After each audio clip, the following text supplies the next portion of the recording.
guy. We'll you get to two see. standing next to each other would have been comedy No, gold. that wouldn't have happened. I would have just stayed. It was. You got to remember, it was COVID times. I would have been at home. You would have got It's stilts. all good. I would have just used some camera magic to make myself look taller. It's time to kick this one off. Focus versus FUT. Starting it out on Ascent, and Focus are on the attack. All eyes on Guys to see what he can do. I mean, I like it. All eyes on Guys. thank you. That's a typical Why do on Saturday my night. Friday night. Damn! Great minds think alike, Tom. Fools seldom differ.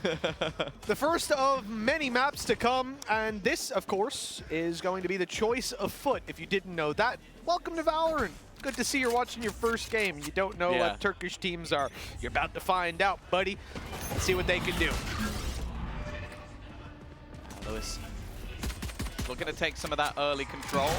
Guys with some early util. That C's is in straight away. He's obviously just getting rid of it, so he's ready to hit those headshots. Always known for Anna Captain under real pressure. Caught by every single piece of utility with Fizzy leading that charge, leaving just cracks. He's known for these multi-kills and he always manages to get two. But even still, it puts Focus in the lead and a deficit for FUT. The HP not that far apart really though. All three players 70 or lower. An opportunity in some of these fights, especially if you connect that first headshot. There won't be any shields, but they've also got ghosts, and it looks like your boy Lewis has the perfect angle. Great swing, but it's Alorante to finish that kill off first. Your boy Lewis gets his in the end, and it's 1-0. Focus claiming the pistol, not even sustaining any damage in that last 3 versus 2. It's a good sign of what's to come for this squad. Again, you know, FUT, they were already in Japan. They have plenty of big opportunities in the future, being in the EMEA League as well, and certainly with the upgrades that they've made, looking like a hot contender for the top of the table over there. For Focus, this would be the biggest win that they've had. Getting to go to Japan, getting to compete against some of these teams consistently, it would be massive. A huge learning opportunity for the squad. I like the setup here from Focus. Alorante's just taking a pistol, and then he's covering A push and mid push with his turret and his alarm bot. While the rest of the squad looks to battle around B. The interesting point here, your boy Lewis hasn't taken any orbs so far. What? Collateral headshot out of cracks? You said he always gets his multi-kills, Tom. He's kicked this one off with just the same. Maybe not quite in that manner. Definitely more impressive than most, but can they now convert this? That's the problem. I was talking to the coach of Focus yesterday, and they said at times you almost just have to give players like him, players like Adacapting, credit for the thing that they're able to do. These instant headshots, and now Yedajay's just managed to win a duel versus Alorante with a classic. This is going as bad as humanly possible right now for Focus. They have done a minimum amount of chip damage to Adacapting, and other than that, absolutely nothing. Cider at least with a rifle, Fizzy the same with the Bulldog. But you can see the rest of the players on FUT, they just want to play off the numbers. They want to use that advantage to get themselves this second round. Well, there's no such thing as a favorable 1v1, but when you group up, maybe you have a chance. There we go. Finally, Guys able to close out that kill, Bulldog in hand. Big kill for the IGL coach. Now we look towards the site where just Cider remains, no abilities in hand. His back turned to the door, but it's Guys winning that head-to-head duel. A great start for this man in what we believe to be his first official game. Officially looking cracked. Yeah. Well, I'm sure that he's subbed in here and there for Prax. I'm pretty sure every single coach has done that at times. He knows how to hold a mouse, don't get me wrong. But we've seen time and time again, it's a different ball game to do it, not even just in an official, but in your first official as well, in front of a crowd, on LAN, on stage. Everything's against you. I did hear Benji Fishy make a few comments that if they ever had to play with Neil Zenio, they might not play. Yeah, they would rather forfeit. Sorry, Neil, if this is news to you that you hadn't heard before. Yeah. But the team has unfortunately vetoed you. Yeah. Weber, though, he's a go. Oh, yeah, hell yeah. You want? I'm surprised he wasn't on the starting roster after last year. Yeah, honestly, a bit of a disgrace. Sorry. Sorry. Oh, hello. Limes picked up a wallbang kill on the CNET. A follow-up now as we see Guys fall, and the pressure is really on. Round 3. Oh, he's so blind. After a wonderful fight back from FUT, now Krax has to get his multi-kill again, but this time it won't be. And 4 versus 2, Tom. Despite the weaponry advantage being staggeringly in favor of FUT, they are on the back foot for the retake. Clearly the Sheriffs are king at this point. We'll see if they can close it though. And a captain. Yeah, Dejay. Both in position. The thing is, look at this late lurk from Fizzy. He is so far back, just waiting for them to make contact on the site. Not even remotely pushing forward. The paranoia sent through will likely give him away, but they've just had to start making their move. The flash to counter as well. Yedajay unable to peek, and at this point, he's just going to have to try and save the gun. That might be easier said than done.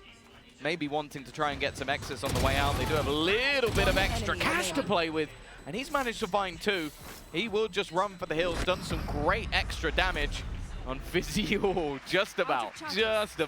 I wanna say he knew the radius there, but I'm not so sure that's what that was.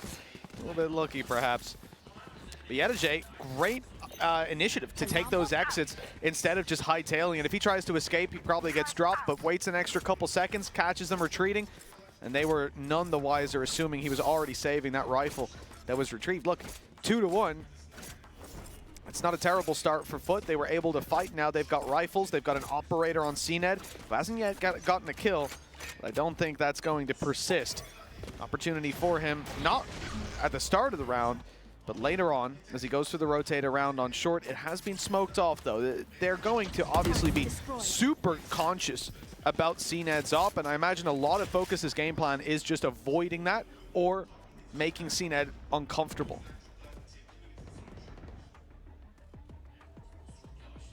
The peak would almost end in certain doom. I assume there's going to be a flash.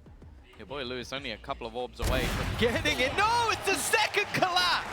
Maybe that's the only way they're going to win rounds throughout this game. A double headshot with their first in round 2. Now a double with the operator as well. And the thing is, Alorante is walking into a trap. CNED counts as multiple players. That's why they're happy to stack up this B site. As there's 3 waiting within. Prowl is going to give them the information that there's still a player in towards mid as well.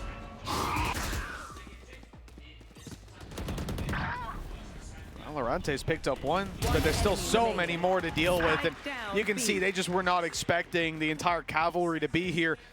Fizzy, 3 players left to drop a 4K in this round. He has snuck into the smoke, but they're very much aware of that. They've cleared out mostly everything else.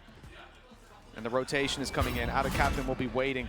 12 seconds left. No choice for Fizzy but to run knife out, and Out of Captain's waiting with bated breath, grabbing that kill and the round for the side of FUT.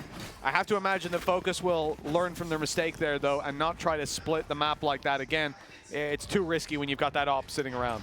Yeah, the difficulty, though, is that I feel like A main playing up against Out of Captain is almost off limits. Like, the way that he plays is he's so good at delaying this position that, and he always seems to just survive. Like, that's why they're so confident. You saw the 3 stack up on B. You had CNED then watching it into middle from short, and then just Out of Captain on A, because they know that he's going to be able to delay and slow. His paranoias are always on point. So getting him out of position, or just even getting the opening kill on him, is vital. If you can shut down Out of Captain, you can shut down this FUT defensive side. If. It's a big if. Look at CNED's position here as well. Ridiculous. Pushed up in B main. They had no idea. Alorante dropped. Your boy Lewis tries to respond and grab some extra space, but again, the Prowler's not leading the way. They end up walking blindly into a gunfight, one they do not win. Short seems to be off limits as FUT lock it down round after round, and now they're even sending guys over. He is looking to fight tooth and nail for this. He won't find it to start, but Out of Captain's there to take the trade after. And the paranoia is perfect to follow up. Gorgeous play across the board and a flank coming through. Yedajay, I think, will have the last kill of that round. There you go. A flawless display from the side of FUT. Missing Mr. Fallen doesn't seem to be affecting them whatsoever. No, it's also interesting. We didn't talk about this too much going into the match, but playing that double duelist, as said, Lewis is going to revolve more so around playing that flash role, similarly replaced by KO. Obviously, KO does get you a lot more information, so you kind of expect, although this is a very defensive-sided map, the Focus are going to have to lean more into the attack with this composition. The other side of it as well is a lot of the time within previous seasons, Lion would have been on a Sentinel. So now picking up the Jet, okay, he was able to play Yoru and play quite aggressive roles at times. It's been a while since we've seen him directly onto this Jet role. Quite a big step up needed on this attacker side, but maybe not. Already Lewis has just gone sprinting through, but they've got to clear CNED. He's in a very awkward position, but that might not necessarily matter because it's CNED. The Prowler didn't catch him. Shot blind in the smoke, not gonna land, but now up close. That battle near impossible to win, but Cider comes out ahead. A quick shot to the head, and CNED is dead. 3 versus 3, and the opportunity to plant down on this A site, especially with the lockdown. They'll have to get very aggressive to deny this. Captain has that in mind, though. The paranoia was used. He's peeking around the corner. Lockdown destroyed, but still too many enemies to deal with. You would think your boy Lewis is down. Captain still on a decent amount of HP. That's going to cause some problems, but he knows exactly where it was thrown from. What a read from Captain, and Cider won't get anything else in this. FUT extending their lead by 2. If you want the A site, you've got to kill Captain. And I'm telling you, this guy just seems like he's at home on the A site of Ascent. The way that he's just able to maneuver himself constantly, even with his team falling, just finding fight after fight. And the thing is, the way this round started out, the run it back to take so much space, clearing CNED out of position, getting that advantage, even using multiple ults to try and kill off this man. But the confidence in his own individual ability, the aim that honestly might be second to none. Like, he's so good at just landing that first shot. Captain has definitely put a spanner in the works for Focus, because that's a round that should have been theirs. It really should have. Yeah, the investment there was massive. The ult economy put on the line. Your boy Lewis won't have his run it back for quite a while now. It's a devastating position to find themselves in, and very much the reason that we see this pause come through. I think for the Focus squad, this is a moment to gather themselves, but also acknowledge that it's probably not a round that they win. Light shields and rifles may be going to come out. A lot of players already have their utility. But I don't know that my confidence is super high about this one. FUT have good responses. They can cut off the utility with Krax's ultimate. Captain can have quick rotates. But most importantly is the fact that Yedege and CNED are 1 orb away from having their ultimates. So a big challenge for the side of Focus to overcome. By the looks of it, they're not going to full invest. And Lime has gone a little low, but he's going to have Blade Storm next round, so it's not the end of the world if he decided to stick on that. It's a mixed bag for sure, and your boy Lewis bites the bullet. Yeah, now that Mr. Farland isn't here to do it, CNED's taken that role instead of the initial fight towards Tiles. I was going to say, I want to see them lean into battling for middle a little bit more. As I said, these A takes are always going to be difficult because Captain is a machine. Now, I will say, I think they've even realized, all right, let's stick him on B for a round. Let's see how it goes. Let's switch things up. Krax alongside Yedege with this double up. A lot of utility now on this side of the map, and this allows Captain and also CNED just to roam a little bit more. They're trying to almost counter-read their opponents, and, well, Spike guys, down B. Got a little bit caught there fighting Timmy the Turret, but he did get a kill. Well, that's it. He stepped into his line of fire. Captain. He's gone. Pushing into B main. What is that? Both CNED and Captain failing their fights. I think he learned that one from Yassine. Yeah. Planted. Always a good man to take notes when watching. You learn something new about the game from Yassine every single time. Yeah, I love this raise. His Jet was interesting. That's all I'm going to say. The thing is, though, this round is still very much winnable. Already turning things back, but we know that Krax is always good for a double. That's all he's going to need, the first. And actually, the response from Cider is incredibly far away. I thought there'd be some sort of swing, but I guess he was expecting the pressure to come through. That is a little bit of a blunder. That Seize has caught him, though. Stuck in the mud, incredibly low, and already the P gets whiffed, but he eventually gets the job done. Yeah, that was a little shaky, to say the least. That spike's pretty close, but it's okay. He's all right. He's got time. He wasn't worried. He knew the timing. No sweat on the brow. Don't you worry. Got a stopwatch out. But yeah, all in all, a round that I didn't expect to necessarily go their way. I think this aggression from guys just pushed it over the line a little bit. Taking the control, not bad. Just taking a few too many bullets to kill the turret, and then he can't reset for the double kill. Getting one in that position isn't bad, to be honest. Probably more than he was expected to. The full... Wow, okay. Yeah, I was going to say full ults for FUT, but not anymore. They've just used Geisers immediately to clear A. Yeah, I think especially with some of the early setups that not only have been there for Focus, but also just teams in general. No surprise that they're going to try and challenge that. It also gives CNED an unbelievable amount of control. Like, a normal player might think, okay, let's fall off this. Let's give this space back. Not CNED. He is still just pushed all the way in A main. That is a beautiful paranoia. Timing couldn't have been any better from Ada Captain. It's going to eliminate instantly your boy Lewis, and he's had his moments, but definitely had a bit more of a rough time. It's kind of expected. Like, that is basically his role. Run in, take a fight, see if you can win that opening duel for the team.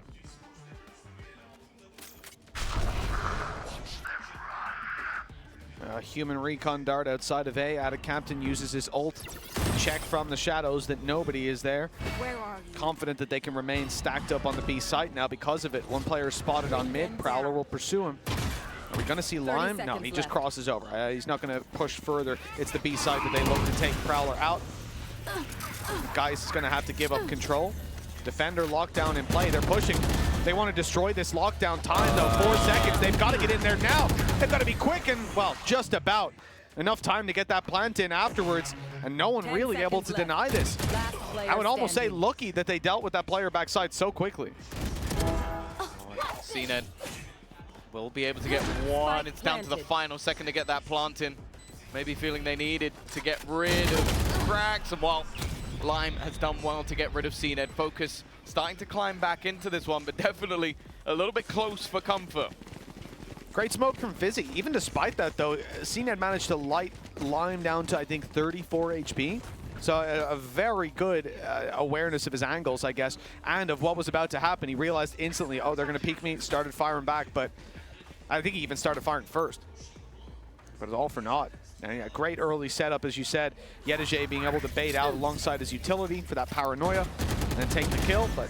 Well, this was so close as well. I like the fact that after almost losing the battle, Ada Captain's decision there is, okay, if I just move back into this corner, maybe I can survive long enough. Run the clock, yeah. The lockdown goes off. Even still, though, no problems with a purchase back for FUT. You've got that operating to CNED again, trying to climb back up to the run it back. They got the opener last time out. They just fell to Ada Captain. This time they're trying to put him under pressure from the shadows, used as almost just a distraction to get Lime that extra bit of space. The flash through from Cracks, it was expected, and Side has done fantastically well. Even still, though, CNED with an instant response will keep things even for now. He lost all his shields early. Oh my, that was a second away from hitting, just a little late. Maybe the timing now can catch them on, oh my God, never mind. I was thinking about the flank up heaven, maybe the ult from Phoenix. Instead, it just turns out to be Cider, the IGL. Look at the smile on his face. He knows he probably shouldn't have gotten away with as much as he did just there. That's 5 rounds for Focus, and the lead now in their grasp.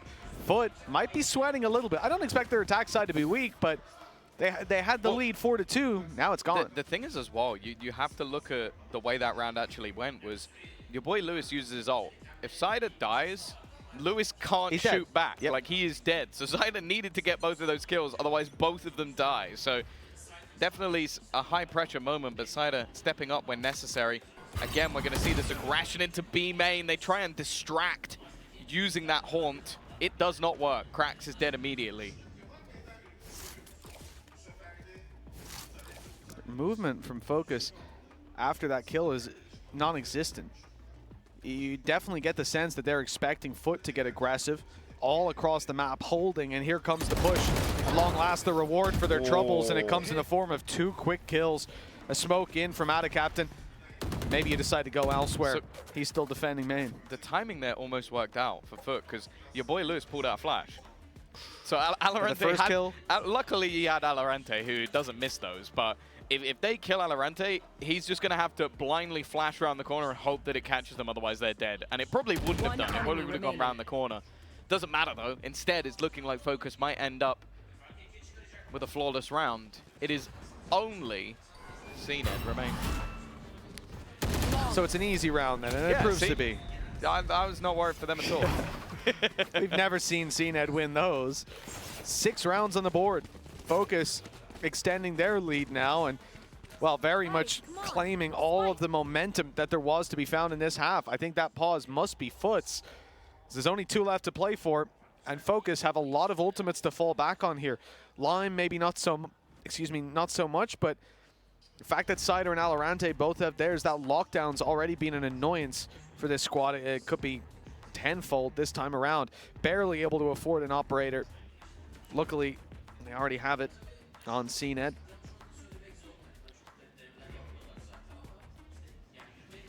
We'll see exactly how much they're capable of. I think this FUT squad wants to equalize on the half.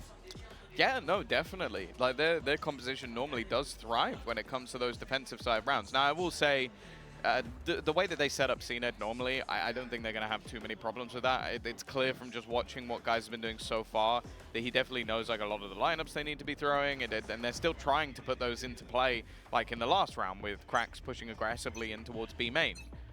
The problem is, individually, he doesn't put anywhere near the amount of numbers. You can't expect him to. Mr. Farlin is almost an anomaly in terms of his fragging power as an IGL. It's very, very uncommon. And it definitely is being missed right now. I don't even know if he's had a map below 20 kills in this tournament so far. Like, he has genuinely been unbelievable. I do think he had one where he was 19. Was that one where they just won so quick that, okay. Yeah. Maybe he hasn't had a game without 1 KPR. That's accurate. I think, yeah, maybe even a little higher. Actually, they had a 16-14. I don't think he had. That's true. He didn't have 30. Cracks did. Cracks did. Oh, the stats are falling apart here. I thought stats don't lie, Tom. 0 point something. The stats are lying. Tom's stats lie. I'm fact checking myself. So someone got really Lothar out here. You should run. They devastated. Lockdown fake from Fokus. They're going to use this to try and push these players off the B side, but more importantly, drag the rotations that just outside of B. Even committing. I mean, this is one of the strongest fakes we've seen, and somehow, don't even attempt to explain. Alorante's killed someone with a nano swarm in spawn. I think he must have been already being hit by the nano, and then the Nightfall just took his health to half and it killed him. Like that's incredibly unlucky if that is the case. They've also done the one thing they need to do when going A. They have killed Ada Captain. So chances of this, I would say, are 0. No chance of bringing back this round, especially now it's just CNED left. 1 versus 4. Okay, Fizzy going to give him 1 for free. CNED knows that saving that operator into this one may be a little bit more important. It is actually sticking around a little bit longer. Maybe just thinking that they're going to have someone already in the spawn, so just trying to almost hide in plain sight. Maybe wait for someone to attempt to exit here and catch himself an extra kill, or at least be an extra orb towards his Blade Storm, but chances seem slim to none, and a nice shot to kill offline, but I think he's going to lose his life for it. Yep. Yeah. Alorante, always waiting, always watching, will get his 3rd of the round. Last round in this the is half. starting to look like an uphill battle on their home turf. Otherwise, we're going to look very stupid. Bind up next. And it's not to say that FUT won't be capable of playing there, but without that map under their belt, this series starts to look like a bit of a slip and slide. The off out of play, a big factor for FUT. One of the rounds they got on the board, I think, very much because of it. And now they're going to have to do this. No ultis, no big weapons, no heavy shields. Just 1 on Yedege. Everyone else having to take light shields. Side of Fokus. Well, they are very much dialed in on A. Only looking to take it in this direction. First flash used for your boy Lewis, clearing out a lot of main. They're conscious of wine, and they're actually just ignoring it and running into the site. Crazy aggressive play, and Lime picking up a triple. Okay. Will give them the A site. No more contest for this, surely. Yeah, no, it's looked incredibly good for Lime on this attack. Those entries on point, and he's just carrying on. 4 kills already, leaving CNED left alone again. He hasn't really been in the right place at the right time. And well, not even a moment's notice thought about the ace. They just want to close out that round. An 8-4 Switching attack sides. side half is putting Focus in a fantastic spot. The only real glimmer of hope I'll say for FUT is the fact that their composition is built for the attack. You know, On yeah. Focus. we can be optimistic about FUT in this half, but look, this lead that Focus have, it's going to be tough to let it slip. You know, your boy Lewis was right in the interview earlier on. He said that he thinks that when they win, it's going to be very quiet out there. It's going to shut that crowd down. I'll tell you, I didn't hear any chant for ace, ace, ace when Lion was on that 4K. Not like earlier on. I think the fans even feel it that this series is not looking good for the side of FUT. No, I'm looking over the other side of the arena. I'm seeing a nervous Vlad, so here we go. CNED leading the charge. As said, if they can set this man up, sometimes he can win you games on his own, and he's not alone. They've still got the remaining 4 core members. And a captain will get things off to a good start. The opening kill going their way. Pistol rounds, especially getting back in, can be difficult. You don't really have that same amount of utility. A Haunt, a Prowler, a Molotov, and a wallbang by the looks of it. Your boy Lewis has managed to find something with the Sheriff, as they now do go looking in towards this site, but every member falls in a matter of seconds. It's left all on to Cider, and not this time.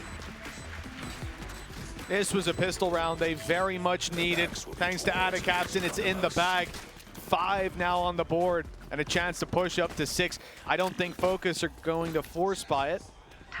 I am seeing some Sheriffs, but nothing else alongside them. No shields. No huge investments. They'll keep over a lot of cash for the next round.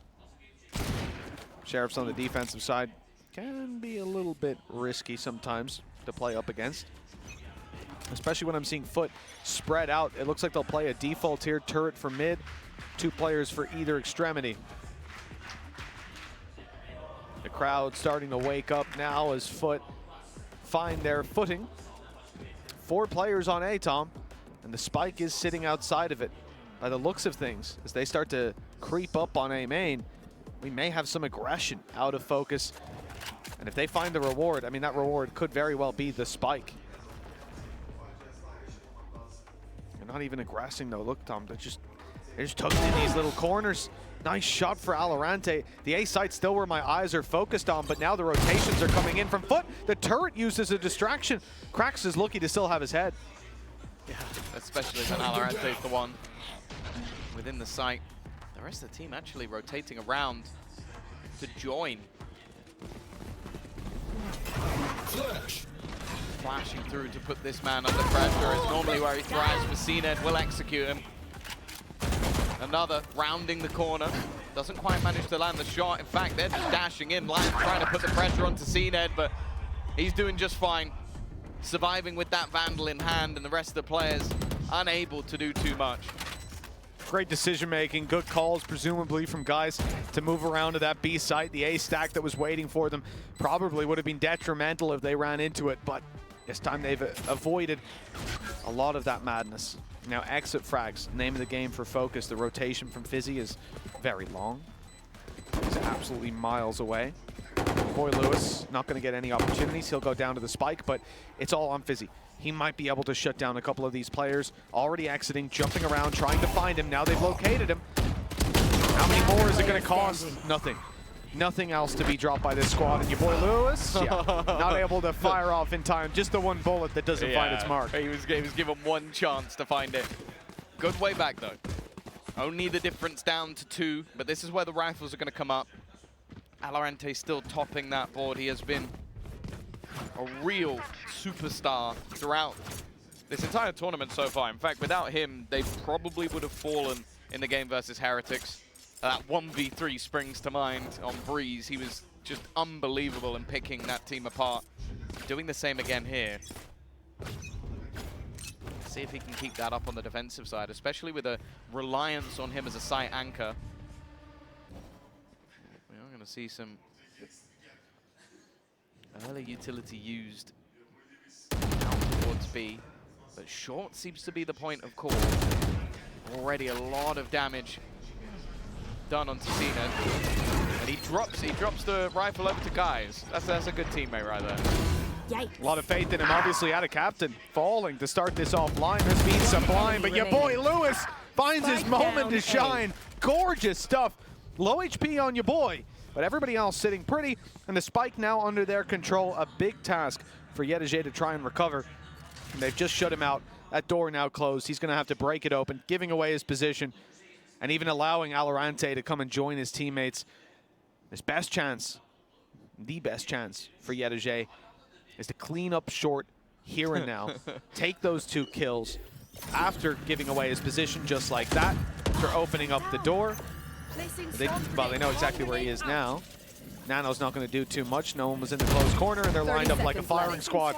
Deep Nano to try and get them. He'll peek as it lands, hoping that their eyes would be distracted, but they just tank the damage. Your boy Lewis going down from the grave, but that's a price he's willing to pay. Yeah, the thing is, I like what both players did. I like the fact that Yedege is using his utility to clear an angle that he can be swung from, so the close corner on the right, because if there was somebody there, that's an insta-kill. You can't do anything about that. And then just as a distraction, like if somebody looks down to shoot it, he gets a 1v2, and if they stand in it, they're taking damage, so they're either trying to move or just trying to fight him while low.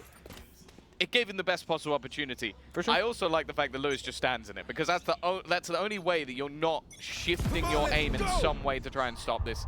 Now, though, instantly going to try and utilize his ultimate, and they've countered it with utility. I'm actually gobsmacked that a Captain peeked that. So was I. You hit him with the C's, he's not able to get to you, and you're like, I'll take the risk. Yeah. I'll take him down. Fair play. C-net. Oh, he almost shut down the reel, your boy Lewis. Not the running back. But that seems to be a bit of a bigger task than they were ready for. Good response over on A short with Fizzy and your boy Lewis finding kills. Yedege is going to try to claim some extra space. But take a look in the left corner. Valorant now knows there's a player here in the back turn. Yedege didn't stand a chance. I love that every time that Valorant takes a fight, his Killjoy turret is taking contact before. So he always knows that player's there. And that's the thing, we've already said, his instinct when it comes to hitting his shots always seems to be on point. He doesn't even need them here. It's nothing to do with instinct. He is setting himself up for success with every angle that he fights. And one for the remaining 2 guys and a captain. 35 seconds up and coming. They've at least got themselves the spike. They need to kill off Lime, who's in a bit of an obscure spot. Okay. That one at least goes their way. So they are running out of time, and Fizzy on the site has at least bought them a little bit extra. Your boy Lewis now back down below, and he's slowly being surrounded. Even just to drop down here is going to be difficult. Doesn't get caught by the C's, but Lewis is just ready and waiting. Double digits for Fokus on the map, which is renowned in Turkey. And FUT, they need to dig deep here. Yeah, they're still so far away, deep into this map. This Fokus get close to that home stretch. Low credits for FUT. A good chance that we see them take a lower buy on a lot of players and give Fokus that final push up to 11. But they'll only need one more streak of rounds to close this out. Pressure very much on. The ultimates close to being online, but not quite there for FUT. I imagine this is somewhere we'll see that lockdown used next round, as opposed to here in this, where only 2 rifles find themselves in the hands of the attacking squad. The defenders very much in the comfort zone. Operator in the hands of Lime. But mid has been taken. It's been seized. As FUT get very, very close, they walk into Valorant once more. His turret taking contact and him taking the kill.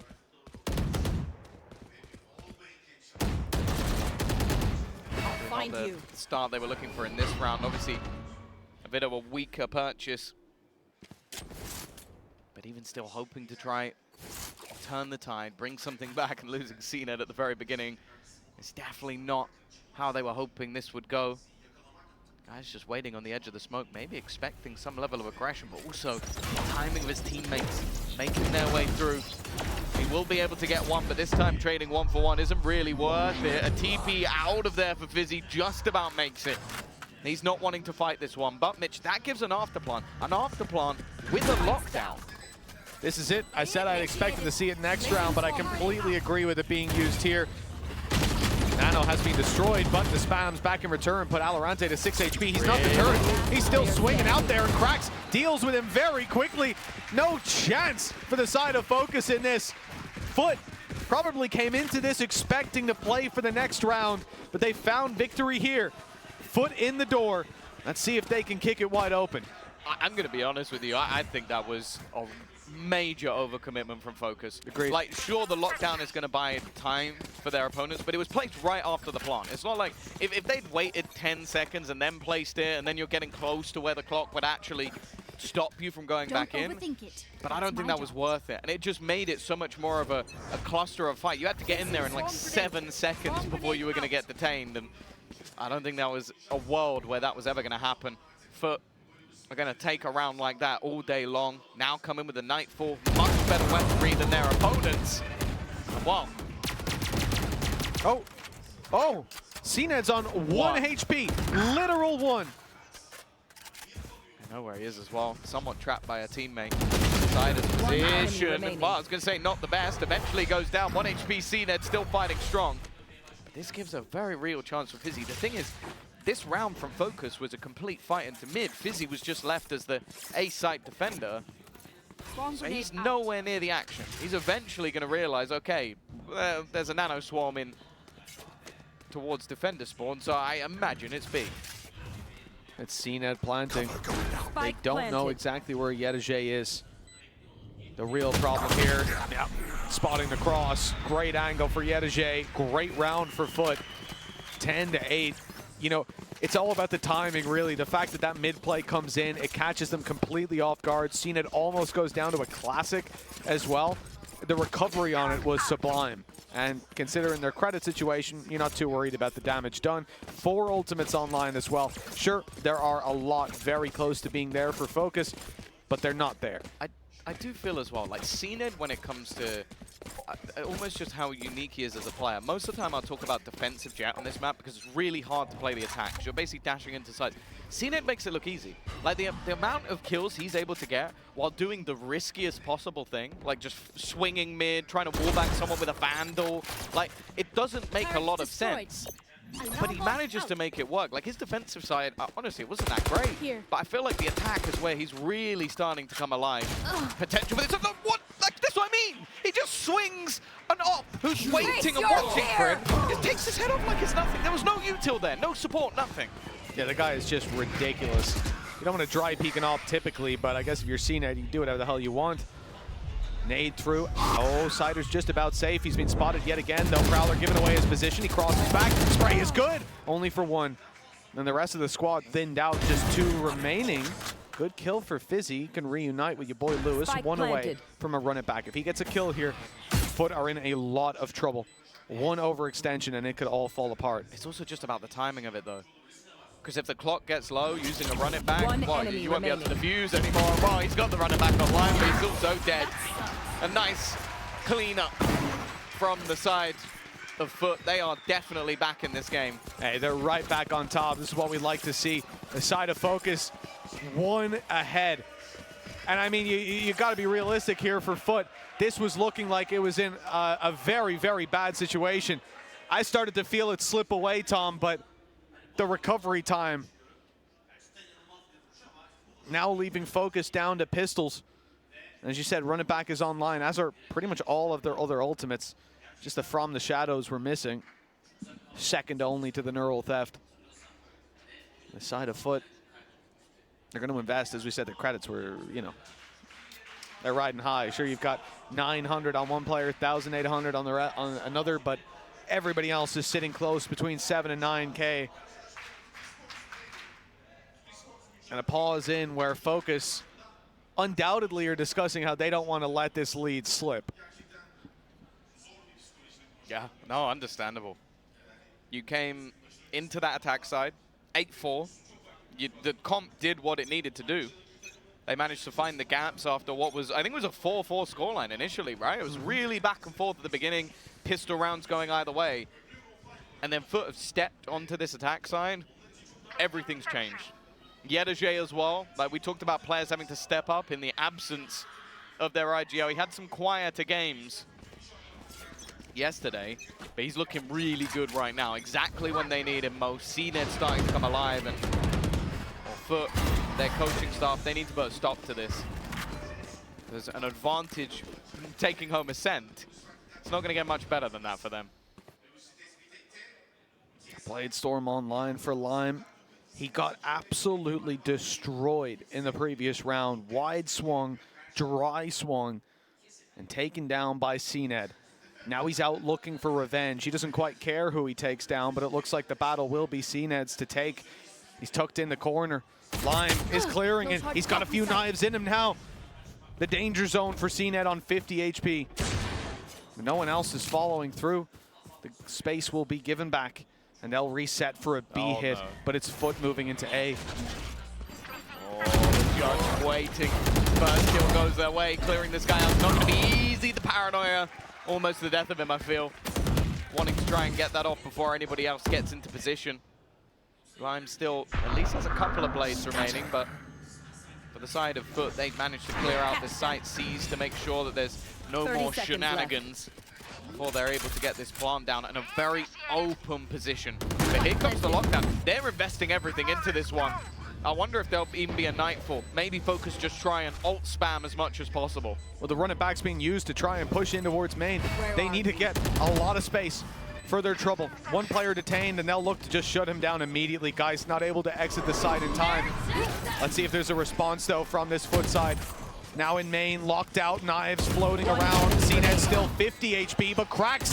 He's looking good in the first two at least, but they fall right after, giving Fokus the opportunity to take a round at long last. It's been a while since we've seen them get up on that board. Yeah, it's a good one for their economy. Like, they managed to get themselves the rifles. They managed to basically put themselves in a position now where they could, maybe not break the economy of FUT, but get it very, very low. The thing is, they used all of their ults. Other than from the shadows, that was a lockdown, blade storm, run it back, and a Nightfall, all sent in that round just to try and win with the pistols. Now, in my opinion, to steal a round like that is worth it. But we have to wait and see if they can take things over the line in these rifle rounds, because that, for me, is where FUT have been better so far. I'll find you.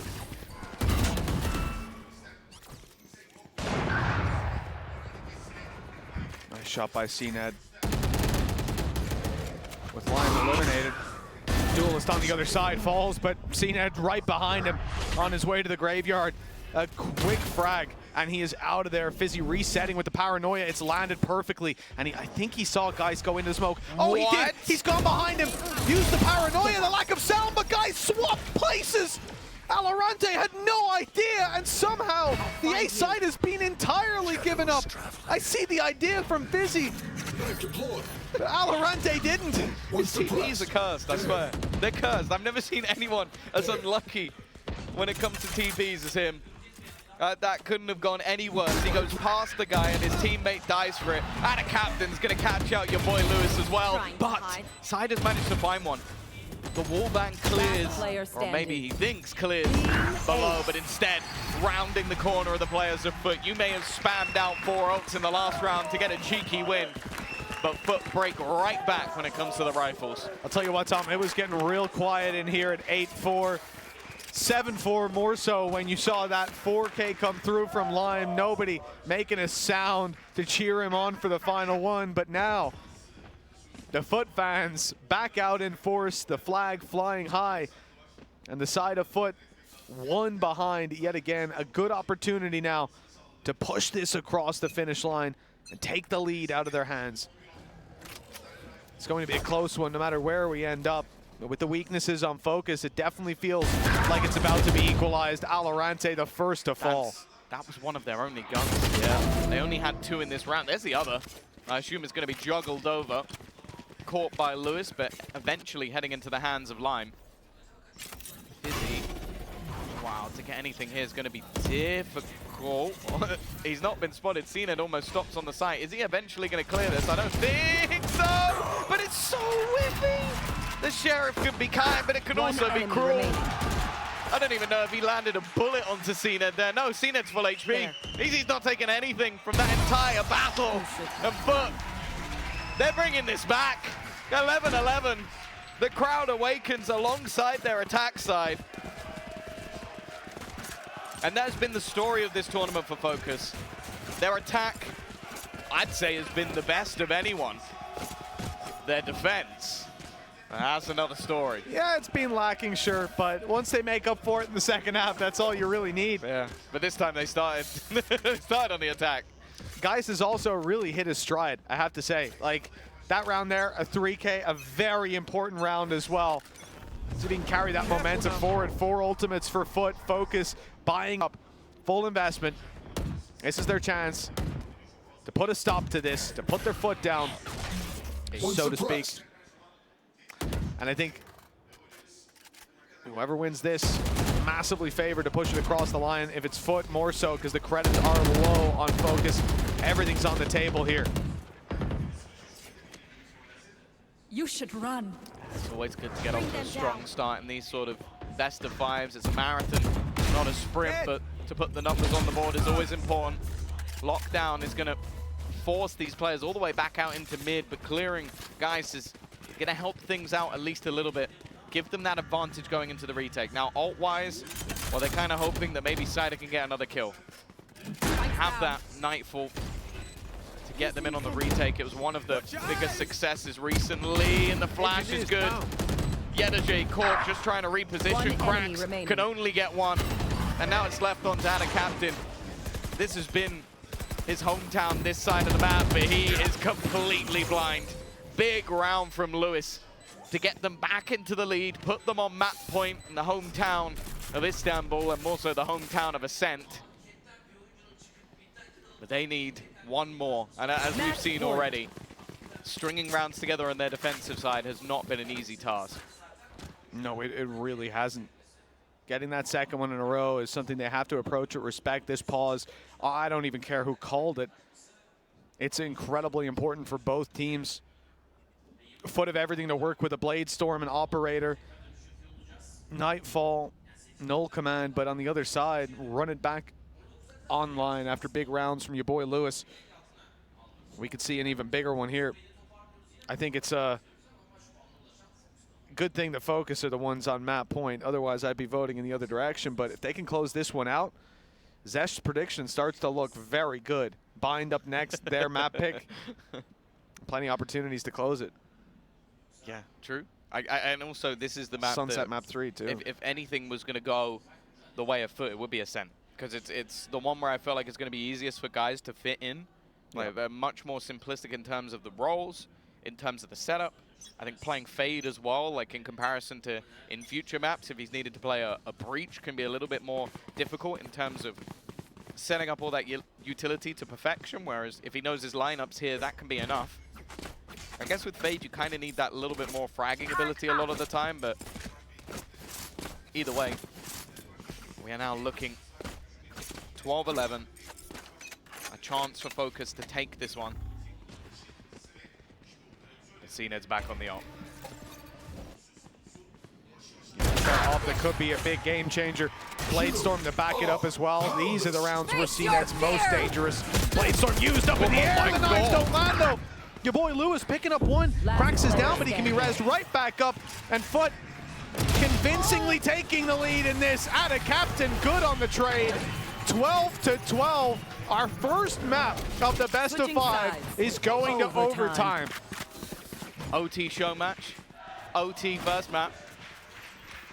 I hope you don't have plans. I got plans of watching a lot of good Valorant. That's about all. I hope all the watch parties have nowhere to be. This could be a long, long night. But already, FUT showing that they can go toe-to-toe, even with players, or a very impactful player missing. Even with a new iteration of their roster as well, it must be even tougher. They replaced 2 and had to replace a 3rd today after what was a week of practice. Now heading into overtime, back over to that defensive side. Now bear in mind, we had 2 8-4 attack halves. Cover going out. So this has been a troublesome task for FUT so far. Look, last time they played it was 16-14. Not even expecting this to end in 1 overtime. You can see CNED trying to bait out the peek on the back of the turret, but it doesn't ever come through. The dash used because it had already been activated. Alarm ball put in B main here. Interesting play by Alorante. Great space control. And That very much indicates they're not going towards B. It's the A side under threat with Yedijay stopping your boy Lewis, though. It looks like Fokus are reconsidering. Just going to close the door in their face. Not going to allow them to go any other direction. Knife doesn't quite land onto Lime. So the information somewhat misleading for Cracks of how much space they've lost. They're also using the Haunt into B main, which again comes up with nothing. This leads them to believe that this is going to be an A hit with a third player being pushed over in that direction, and with it's sort of being sold by Cider, they start to double back. The thing is, though, there are still two players here. CNET might be caught moving. In fact, he's caught jumping. And somehow Lime hits the instant headshot on him as well. Great adaptation by this man. Geist on the backside, though. Now the pressure's on. He's caught with utility in his hand. They're a little closer than expected, but Geist delivers. 12 seconds left and no chance to plant. They could win this on time. Cider's only got 4 HP. In overtime, Geist steps up to the playing field. 13-12. You put your coach in, and the guys managed to do that at the back of the site. You couldn't really ask for more. Yedijay kicking it off, but this was the moment I thought he'd fumbled it. When he pulled out that season, it got caught in the corner, but somehow corrects and gives them their 13th. A chance now for FUT to take the lead. As said, expectations on this map were in their favor, if any, with the current circumstances, but they have risen to the occasion. Now onto the defense, go Fokus. As said, both sides really struggled with this defense. Lewis trying to get up in their faces, and Zenith's going to win the opening battle, but it's an instant trade. The TP, audacious from Captain, and well, I don't think he realized that Fizzy was still there. I think they wish they realized that a little sooner now. Oh! Cracks has a triple, and they're right back in, undoing all the work that Fizzy just put in. He broke his back, but now Alorante is the one that has to deal the finishing blow. 77 HP, 4 shields for Cracks. He needs a headshot, really, onto Alorante if it's a head-to-head duel. He spotted him. The information now there to play with. Tries to bait him out. Tapping the spike. The turret destroyed. The tap again. And the headshot from Cracks. 14-12. What a clutch to close out this map. A Red Bull clutch to give FUT the first map of the series. A much-needed win for this squad. Is that 1v4? Is it a 1v4 to close out the map? I know that it's going to be shown at some point. Maybe someone will post it to Reddit, the clip of Fizzy celebrating after he gets his 4 kills. I almost want to see what his face was like after Cracks does it back. That's the thing. The talent that this man has, his ability to ruin the day of his opponent. He did it last time around. When they played Haven, he was the biggest burden. Yeah, look. That sign right there, yeah, I understand why you'd be a fan of Cracks after this kind of performance. That sign said FUT win a minute ago. She was very quick Swipe to change through. it.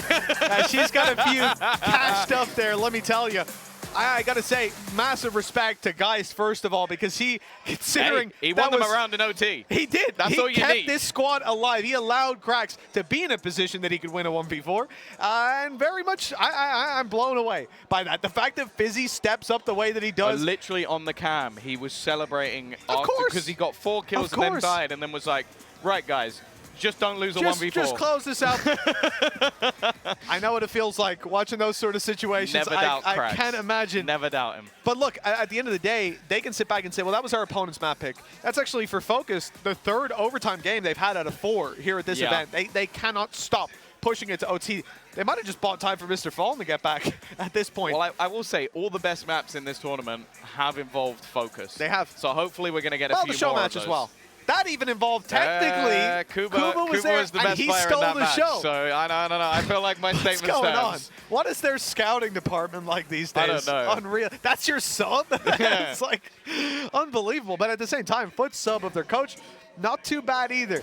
No. 1 map under their belt. Bind coming up next. Somewhere that they can scrap Sunset. That's going to be left field for both of these teams. I have 0 expectations on the map. I have no idea what to anticipate. But the beginning of this series, hopefully we get this energy carrying all the way through, because that is the kind of grand final I felt like we deserved, having watched a BO1 between these teams earlier on Haven.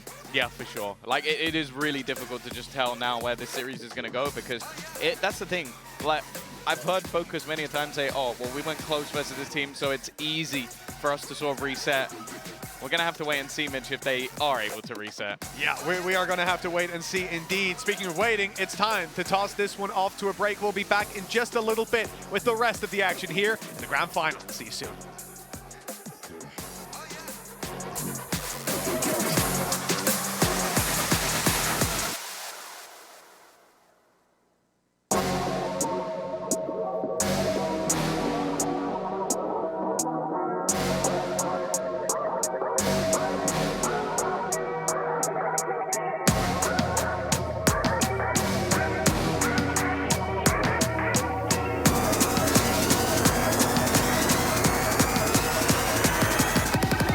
Call the shots.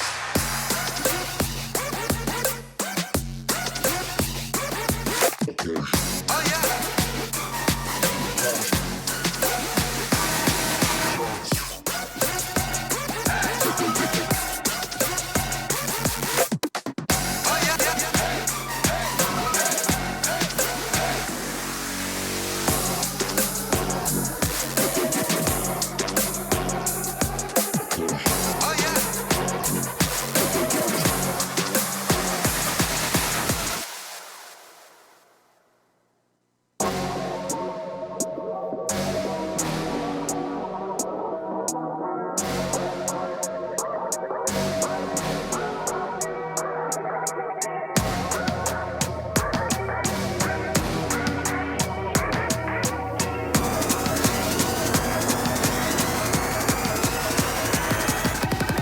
Call the shots.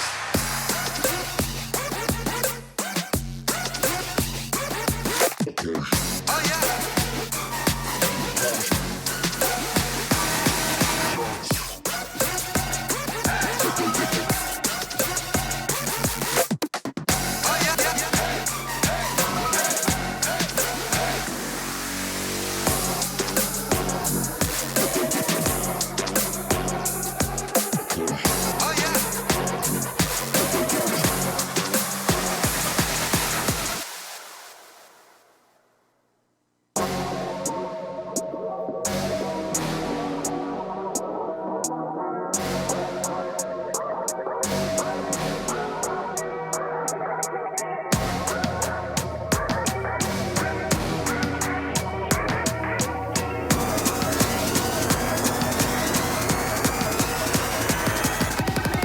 Call the shots.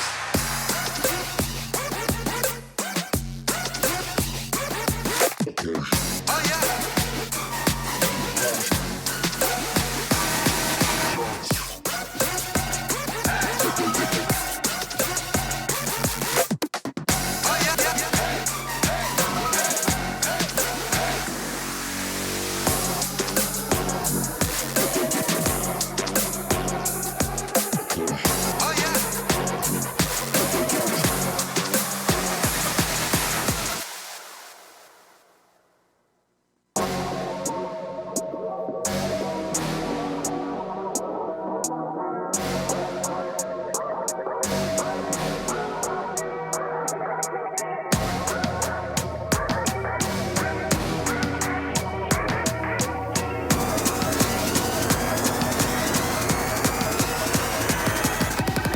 Call the shots.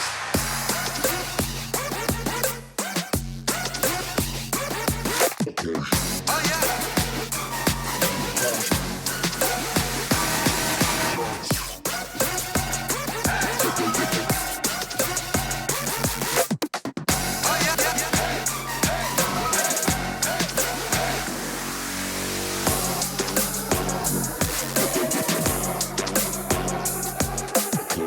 Oh yeah.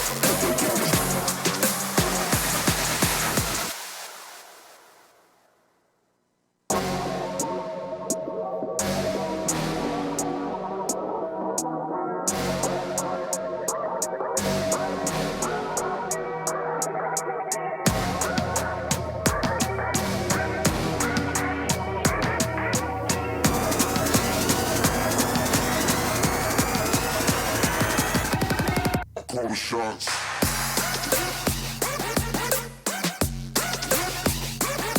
Okay. Oh yeah.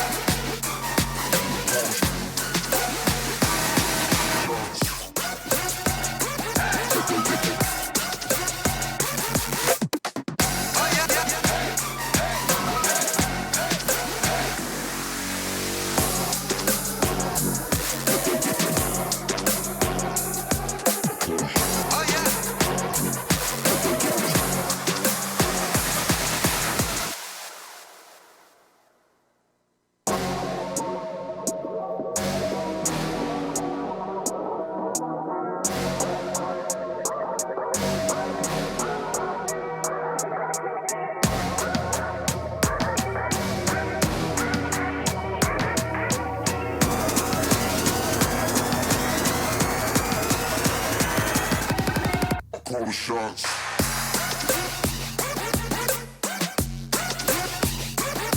Okay. Oh yeah.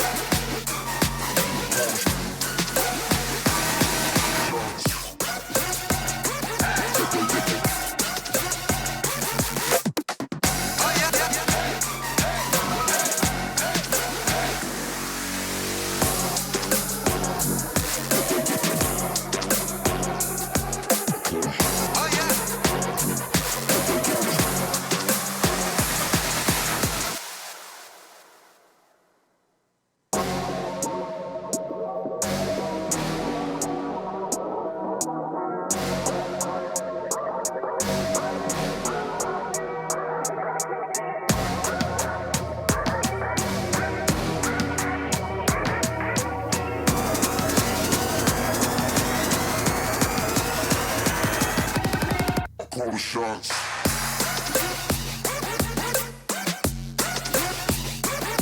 Okay. Oh yeah.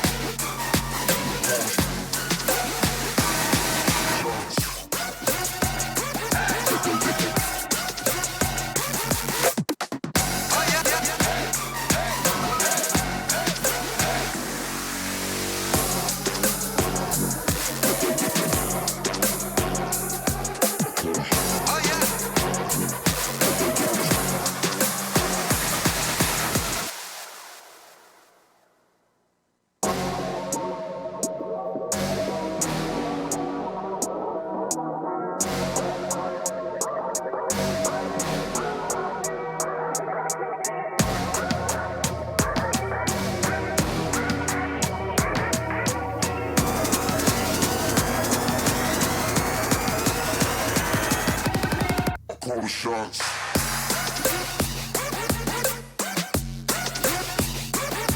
Okay. Oh yeah.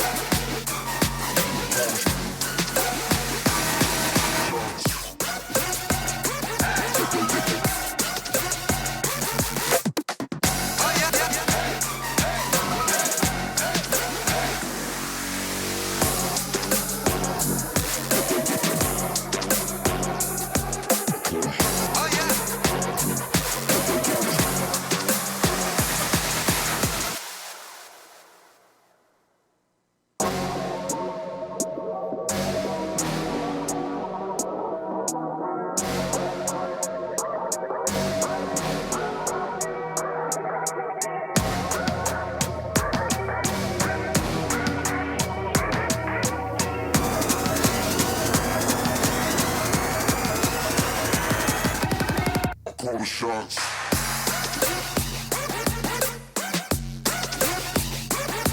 Okay.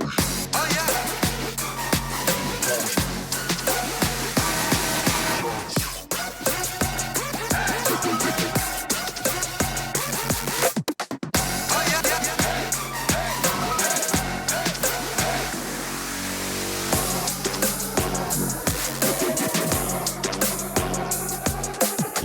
Oh yeah.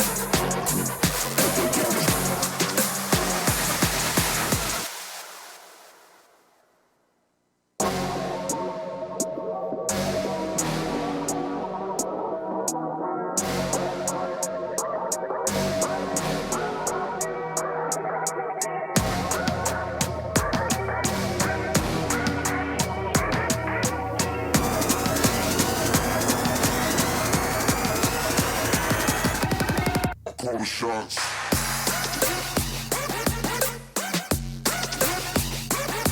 Okay. Oh yeah.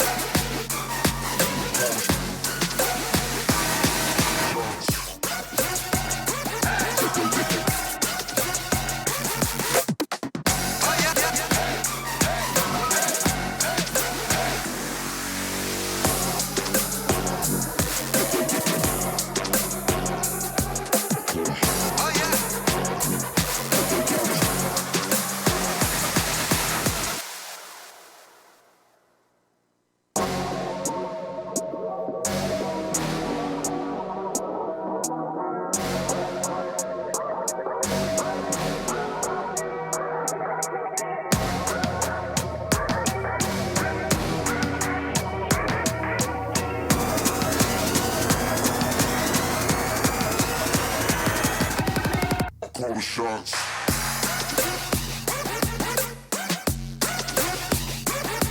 Okay. Oh yeah.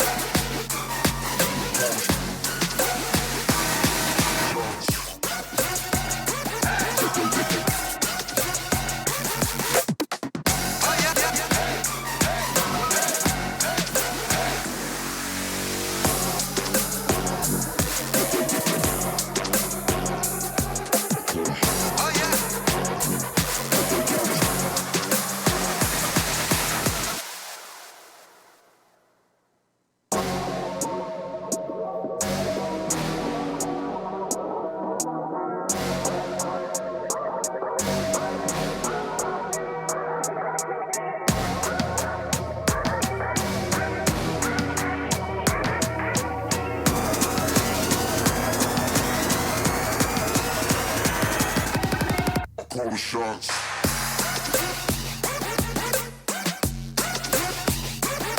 Okay. Oh yeah.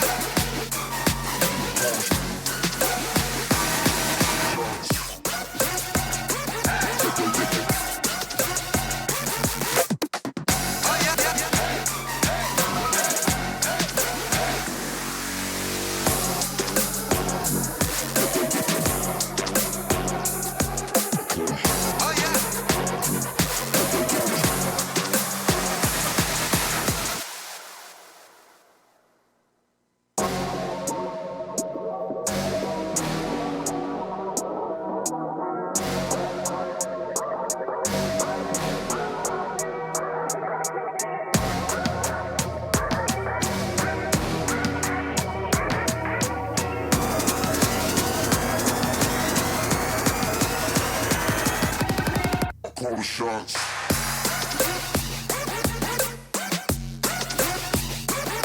Okay. Oh yeah.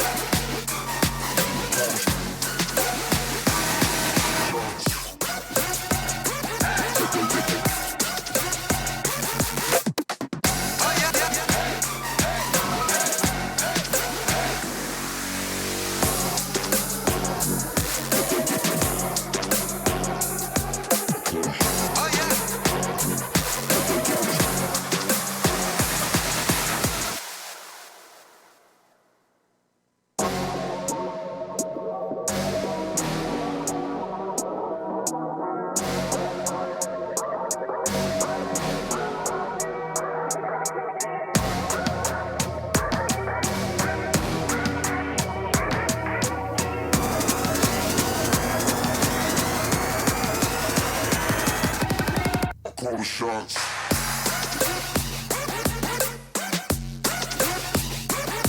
Okay. Oh yeah.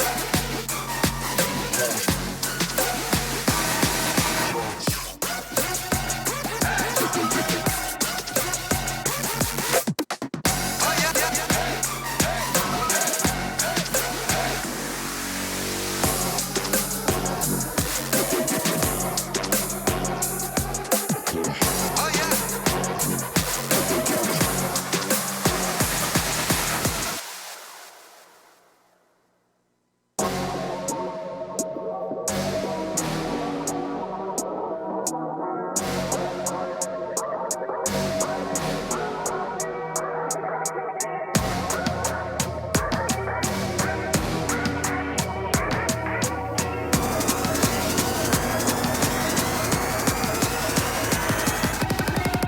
the shots.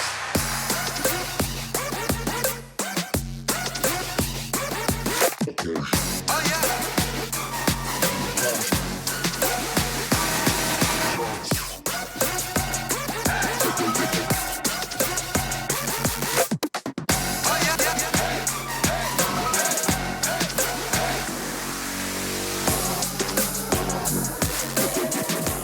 Folks, it's time to get into our second map of the day. Well, technically our third if you include the show match. Let's say second map of the series. The first delivered. I mean, I had my concerns. I had a lot of concerns coming into today, not having Mr. Fallen here. How would that affect the squad? And evidently, you know, it's not like guys came in and dropped 30. He wasn't hitting Mr. Fallen performances. OT's all that matters. The OT round, he literally kept them alive, gave them the chance to close out the series by playing on the back of the site in Boathouse. Unbelievable round from him, and he had some really stellar performances. All in all, that sets me up to believe that our predictions might still hold true. We could still see this squad push all the way. Now, we've got Agent Slag for map number 2. This is Bind, the pick of Focus. And again, taking a look at some of the compositions, we're expecting that raise to come out, and we're seeing it on your boy Lewis. So that's hype. This is more interesting, though, because I mentioned this yesterday, that when FUT played Bind versus G2, maybe they switched their composition. Now, it is possible that they've switched it again, because maybe guys, like, if he plays Sky, then I genuinely believe this might be their real comp. Right. Because they were playing double Julius yesterday. You remember they played Jet and then Raze was on Cracks. Now he's gone back to what was the agent he was playing before them, which is the KO. So I wonder if they went, okay, we're going up against G2 Gozen. We know that this match ultimately isn't going to change anything for us. We will still qualify. So I'll just play, let's just play a different composition so that if they try and counter us tomorrow, they're screwed. And that's something that we know that Focus have been actively looking into. Is like, okay, can we counter someone? Can we pick this composition apart?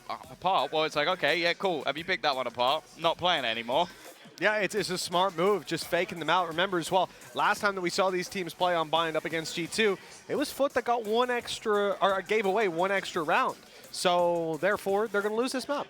Right. Yeah, I'm not going to base that as my only reasoning for this. I think that coming into this game, I think Lewis definitely is going to be feeling confident. And I will say, there's not many maps where I'm going to be like, okay, CNED versus Lewis. I'm back in Lewis because CNED definitely has the tenure as a player. On Raze, though, CNED's never really been the best Raze. He'll still frag, but it's how he uses that utility. And that was something that we really were talking about all the way through that match with Lewis playing Raze, was his nades were on point. His blast packs actually like pushed someone into a Molotov, which got them killed. Like every single piece of utility he had high levels of impact. So that's going to be that comparison, for me at least.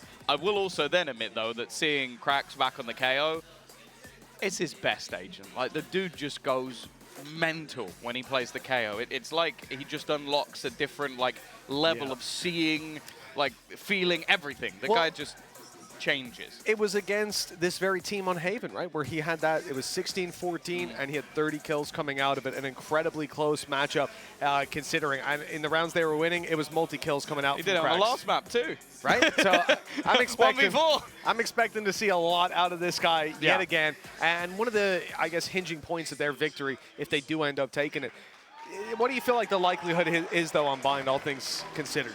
I think I have to favor Focus. I think that it's a map that, in terms of composition, seems to suit them quite well.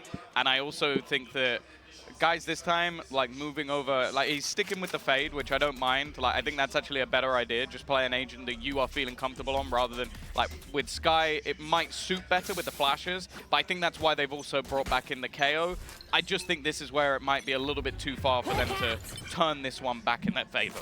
Well, we'll see if that's the case. FUT, obviously on the attack side here, still with Geist. No sign of Mr. Fallen returning to the roster. Not feeling well. Let's see if they can have a sick round themselves. Lime, tagged to 22 HP. And out of the A site. This is wide open for the taking. It's all about the flank, and Geist is defending it. A good first shot with Alorante dropped. Now challenged up close with utility in hand. Good night and sweet dreams. Turning things back even. Look at the control, though. This is almost reminding me of some old school Ballista strats, except they don't have the Phoenix. They've taken so much, even fighting in towards that spawn. They want to battle, they want to brawl, and somehow it's gone their way. Yedajay, again, stepping up for the team, and now reclaiming this position is not going to be easy. Lewis will get one. but that is all she wrote. FUT off to a flyer as they take themselves a pistol. The last player was standing for a fraction of a second.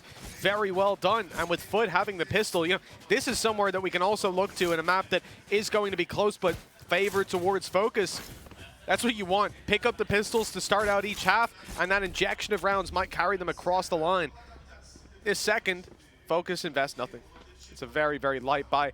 I like what we saw at a Geis in the previous round, just defending the flank, being the sentinel utility all by himself. Maybe we'll see some more of that a little bit later on. He got one, used his util to try clear for more, and there were just too many. It was a triple push out of Fokus in hookah. This time it seems that push is coming in towards Bath, so they've got a decent bit of space there. But again, with these pistols, I think you're not going to see them try to go for massive flanks, because often that means initially you have to take a fight, or you have to risk a fight, whereas their advantage is holding closer angles and letting FUT push into them. Again, Lime is forced off of his angle very early on. Doesn't receive anything for his trouble, except a bullet to the side, lighting him quite low. Up close, a decent bit of damage, but only the one kill to show for it. They gotta get the spike, guys. Anyone? Taking the time. Eventually, it will be retrieved by Heretics. I wonder if they'll maybe switch the plant to someone who's a little bit closer, but I guess they're keeping things even with the orbs. A few low health players though. Guys, a little bit, and Heretics will be in trouble. Still though, it's a very slow-paced push back. You can see Fizzy's health going down, but that was just a poison orb that they've had to try and take through the corner, clearing out some of these closer angles, which might be a little bit more awkward for them. But guys, he's the one just farming at this point, getting ever closer to having that nightfall on in the early rounds, but still 3 orbs away. And FUT are going to have their second round on the board. Now we look to Fokus, because that's the thing. We've mentioned this throughout the entirety of their run so far. Their attack sides have been very, very good. Their defense has been lacking. Yeah, this is it. A good sign to see them building up those early rounds. Now, this wall we're going to see consistently put out from Captain just to annoy these players on the A site, try to divide it up, divide and conquer, looking in towards Lambs. They've had a lot of success in pushing Lime off the early angles when he's got the headhunter, when he's got the pistol. Now with a rifle and later on with an operator, that's where the real trouble could start to brew. For now, though, that's not the case. It is just the rifles that they have to work with across the board. A close angle from your boy Lewis. We saw this. I actually saw your boy Lewis counter Petra up against G2 in the very same position. It's going to be the alarm bot coming his way, giving away his position, forcing him to blast pack out of here. Luckily, he's made it. Just about. Damage. I say somewhat traded because Valorant took some at the same time. Captain just got walking, and now he fades the wall down. They're all just ready and waiting. That timing couldn't have been any better. And an after plant is going to be uncontested. Nobody even close. You can already see CNED is watching for any form of rotation. Although Lime has decided to go the long way. Eventually, CNED is going to move his position. He couldn't have got it any better. Perfect. Leaving Cider alone and, yeah, hold on to the gun. That's the only choice here. I like that Captain's using those snake bites like he was a duelist with an aid, just firing them in, making you vulnerable, making you move as well, and swinging in the small, safe spot that he had to stand in. Really nice stuff. And then you notice as well the way he dropped the wall, like that was by choice. He still had 30 or so charge left in the toxins. And he put them as they were all 3 lined up as a firing squad. So it's almost like a little reveal for the opposing side. You're like, oh, the wall's dropping. Everybody's face. It almost reminds me of that old school Dust 2 peeking mid thing. Like you go and look in and they're all waiting for you. Yeah, 5 ops there. It's like, no. I made a mistake. Well, right here, a 3rd round for FUT, a huge response from this squad to be able to light up the scoreboard like this. Fokus are put back to pistols, and even the player that was trying to save was unsuccessful. So all in all, you really can't complain. This attacking side should be picking up this next one. Dangers not really there. A couple sheriffs, a guardian on Alorante. Ultimates aren't going to bridge the gap. You know, you're 2 away from a showstopper. Nothing else even remotely close. On the side of FUT, it's a little confusing because of how long Captain's name is, but he is 2 away from getting that Viper's Pit online. Might have to get out the little digits and start counting. Push up is nice. You know, your boy Lewis and Fizzy both, though, only having pistols. Yetajay favored, even if it's a 2v1 fight. Some headhunter bullets. That's the rifle gone in Alorante. Things aren't going great. They managed to retrieve another gun for a second. Now Lime, oh, he's on the wrong side of the map. He's got to go running all the way through. No real point in keeping this into the next round. They have the finances to buy up. I say that, Alorante did buy down quite far. Yeah, he went for the Guardian. Like, I mean, that's the one Lime has in his hands right now. It's an expensive investment. And I don't mind it because you've got so many other weapons. If Alorante finds a successful fight, then you can actually battle back. And having one player on a low buy, it is what it is. It's acceptable. It's workable. But for FUT, a 4th round, relatively clean, minimal reinvestment, credits starting to climb. Is he going to have no snake bites? Is that the trade-off for this round? I just saw him buy a rifle, low shields, and no snake bites. Yeah. He's now deciding, yeah, if he'll go for any sort of utility. This for me is not worth the trade-off. Like, especially, yeah, when you're playing that Viper as one of the main stopping powers over on the A side. The other is, of course, having that operator, but he needs to be able to delay in towards the showers, in towards mid. So I don't really know if that was worthwhile whatsoever. We'll see if it plays a part. For now, it doesn't look like it. If I'm not mistaken, he doesn't even have the orb, right? Or does he? Is that? I think he bought it and threw it down. I think that's like, because he threw it in the pre-round, you can't tell if he's bought. I didn't see it in the pre-round. I did. I saw him have it at a point. Okay. I don't know if he sold it again, but I don't think so. Because I think that's Ada Captain's one on A. I have a feeling that he sold it. We'll see if one of those orbs ends up propping up. Yeah, okay. I couldn't see the outline. I'm blind. They've just walked through it, though, disrespected it. It might as well not have been there. Blast pack in. Hello. That was a bit crazy from CNET. No one else able to trade. He was just looking for the fight. And meanwhile, Lime is picking up kill after kill in Bath. There's no real space for FUT to play with. Even after this kill onto Fizzy, they need so much more. And it's left into just cracks to try and claim it. Players absolutely everywhere. And when he repeaks this, there's an he hit him in the head right away. Luckily, there was a second player there to close it out. Well, that's the thing. The thing I don't mind so much with Focus, it might even just be the fact that a lot of Alorante's utility is actually just being disabled. So on that push through, he didn't have it anymore because he got hit by the knife. And I think that was more of an active decision to just go, okay, we're having to almost give up lamps if I want to play with my utility online, because otherwise I'm just going to get knifed immediately. And that's the thing. Not a lot of teams are running a KO on bind. So it's something that you almost have to get used to, that, okay, that Viper util is just going to be completely offline. I'll just play on my rifle anyway. Showstopper. Dolifos online, ready to go. Seekers for Cider. Cider Seekers. But a pit in the hands of Ada Captain. Maybe the Seekers will be used later on to root him out of it. Bathroom fight. Smoke down from the defending side, I believe. Allowing this squad to claim control over Bathroom, at least slow any control that those attackers want to take. They've certainly spotted them out here. They know there's defenders around this area. On the side of FUT, it's really a question of, do they want to commit to fighting this, especially through the smokes? The snake bite is nice. That's pushed them way back. Prowler clears out the close angles, and now they're ready to support this push up on A. CNET needs to be careful. He was caught here in the previous round. He won't be caught this time. Claiming control of Hookah for himself. And Nate, a very nicely placed one. He's gone through the smoke to spam, and that's a little too rich for my blood. Yeah, so aggressive. Fizzy's done what he can, and now you just look at Lime. Okay, he'll have an operator in the next round anyway, but he might want to drop the one he's currently holding over to somebody else. That tour de force is available. But this is the thing. That's the problem for Alorante. You saw it there again.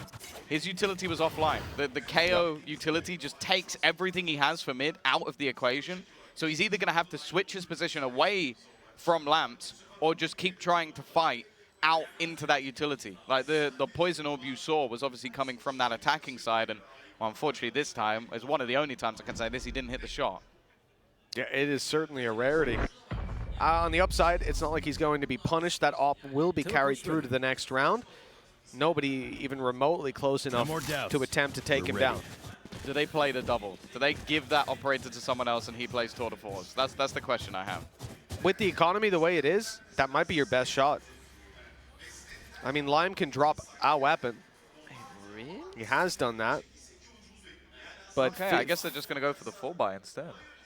Where's Fizzy going to play? Oh, he's inside hookah with the judge. That's fine. I was going to say Lamps has kind of been avoided now. Even last round, CNED's path was completely out of the way. But sitting inside hookah, he might find a bit of a scrap in the early round there, giving the judge a real chance. One suppressed. Well, 5-1 up. FUT, even with their IGL missing, are seemingly coming across as too much for the side of Fokus. In the last map, it was the choice of FUT, but this time out, this is Fokus's! It is off the back of CNED's double. We said his raise is not what he's renowned for, but up in the air, floating above, he's managed to take down two. I believe as well, Lewis used his showstopper at the same time. He did, yeah. So both are gone, and only one, well, yeah, 0 damage. No, sorry. There is 1 damage onto Cracks. And 4 shields, Tom. Important, perhaps. That's why I want to do with my showstopper. Yeah. I've chipped his shields. How strong are his shields? Finish him off. Come on, he's low. He's low. He's cracked. Yeah, I used to think dinked meant just hit. Just any kind of hit. Oh, if you did that to me, I would be so annoyed. In CS, yeah. When I probably had like 800 hours in CS, and the whole first 800 I was playing with my buddies, and I'm like, I dinked him, and they'd hit him twice and be like, what? What do you mean? And then they'd be like, how much damage did you do with your dink? I'm like, 30. through I think it was through a wall. It wasn't. It was A long out in the open. Like, you're playing with an op. How have you dinked him? There were like 7 walls in the way. I'm pretty sure. You've heard of double doors, quadruple doors. That's where I shot him. So that would just be 6-1 up though for FUT. Like this is absurd. Like we spoke about this going in, that especially on Ascent, there were opportunities for them. Look at the guy who's top fragging on their squad as well. Yeah, that's also true. Guys is 8-3. Mr. Fowler might actually be sat there watching going, hey, don't do too well. Yeah, he's sweating right now, not just from the sickness. He's also... Imagine that, if you're like, your coach sort of subbed in for you, and then you win, for the rest of the sort of like time you're with him, he's just going to be going, well, if I was playing. Yeah. So what you should do here is probably what I would have done. Yeah. So just bringing out his old VOD. So when we play Bind, if you see the way that Fade, played this situation. It's like I've hidden the names so as not to harm anyone's ego. So, but the Fade here, doing an incredible job. You all need to play like Fade. Well, leading by example, very much so, and I cannot applaud him anymore. The guy is put in the worst situation imaginable, having to play his first official up here, and yet finding out owning it today. Yeah. Like it's not like it was, this was something like with maybe he had a suspicion last night. Yeah, like a new player was leaving or something. It's not like that. This is literally, hey bro, can you play today? Sure. And I'll say, you know, I heard that Ada Captain even had to get an injection for his back pain. So, like, this squad is not in good shape right now, and they're delivering an excellent performance. This battle inside hookah, CNED has just owned Fizzy. If only he had an op. Yeah, he still would have blast packed in. 31 HP. The judge definitely wounded. And now they don't have, like I said, a lot of the time they are picking up the sky on this map. No heals available for CNED. Side is going to go aggressive, trying to find a response. Actually, they're just going to smoke him off. And Lime, the timing actually couldn't be any worse. He's got to be so careful. If Ada Captain goes up here, he's dead for sure. Oh, and he's going to fade down the wall as well. His timing with that just seems to be unmatched at the moment. And while, again, it's a disadvantage, every single early battle seems to be going in FUT's favor. And it comes to a stage where when the Focus actually find a response, this is getting silly. And they're set up so well. Orbital strike, post plant. The players just need to buy time. Guys, in with another. He'll be shut down eventually, but little to worry about. 7-1. Think what you will about FUT's defensive side. They have got everything going for them here on the attack. Geist playing an excellent game as well. There's practically no weaknesses to point to on this squad. Oh, Yedege, he's only got 2 kills. What a new! He's died 3 times, got 5 assists. Yeah. He's playing the flank protection there with orbital strike. I will say 2 of those assists were when he put his execute smokes down and CNED killed 2 people with a showstopper. So I'm not giving him those. That's cheating. That is cheating. I don't count those ones. He's been put in a position where I think he's the guy that has to clutch out the round, and then they just win it dominantly. Also, like, at least before joining this team, well, technically announced a few days ago, he didn't really play Brim. And they're winning 7-1, so there's no critique I have at this point. No, this is stellar performance from FUT, and Fokus back against the wall. 4 ultis online, tour de force used here by Lime. He's holding down mid, a very annoying angle just outside of the teleporter. Not one you're really going to check all too often, but the patience, pardon me, the patience from Ada Captain is incredible. He's been here for quite a while, but if he does start to creep up through Hookah, he'd be taken down, but he's wise to it. He's just clearing their flanks, holding this protection. Here's the peek, though. Yeah, he's dropped. Unlucky. I've seen a round like this before in the last map. Fokus with 4 ultimates online. And hefty ones at that. The Seeker's already being used. The Tour de Force, well, we've seen it find its first kill. The one that's missing is that showstopper. And actually, the orbital strike going to be thrown in from the attack just to try and garner some space out. The thing is, the rotation's already coming in. Nightfall thrown in as well. Both teams using whatever they can to try and turn the tide in this round. This should at least get them a plant. Valorant actually fighting forward. The orbital strike is fantastic. This only leaves them with 10 seconds left on the board, and Lime is going to drop another. It's left onto just guys, and Valorant is going to close it with the Sheriff. Fokus again. Use that ult spam to get themselves a second round.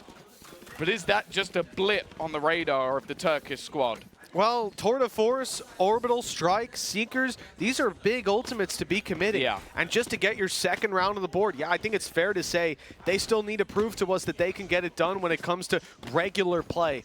This round might not be regular play, though. Viper on B with an ultimate in hand. Fokus could be locking this down right off rip, getting themselves a good position to play from later on. There's going to be a flash used, but interesting position, I have to say, from this ult.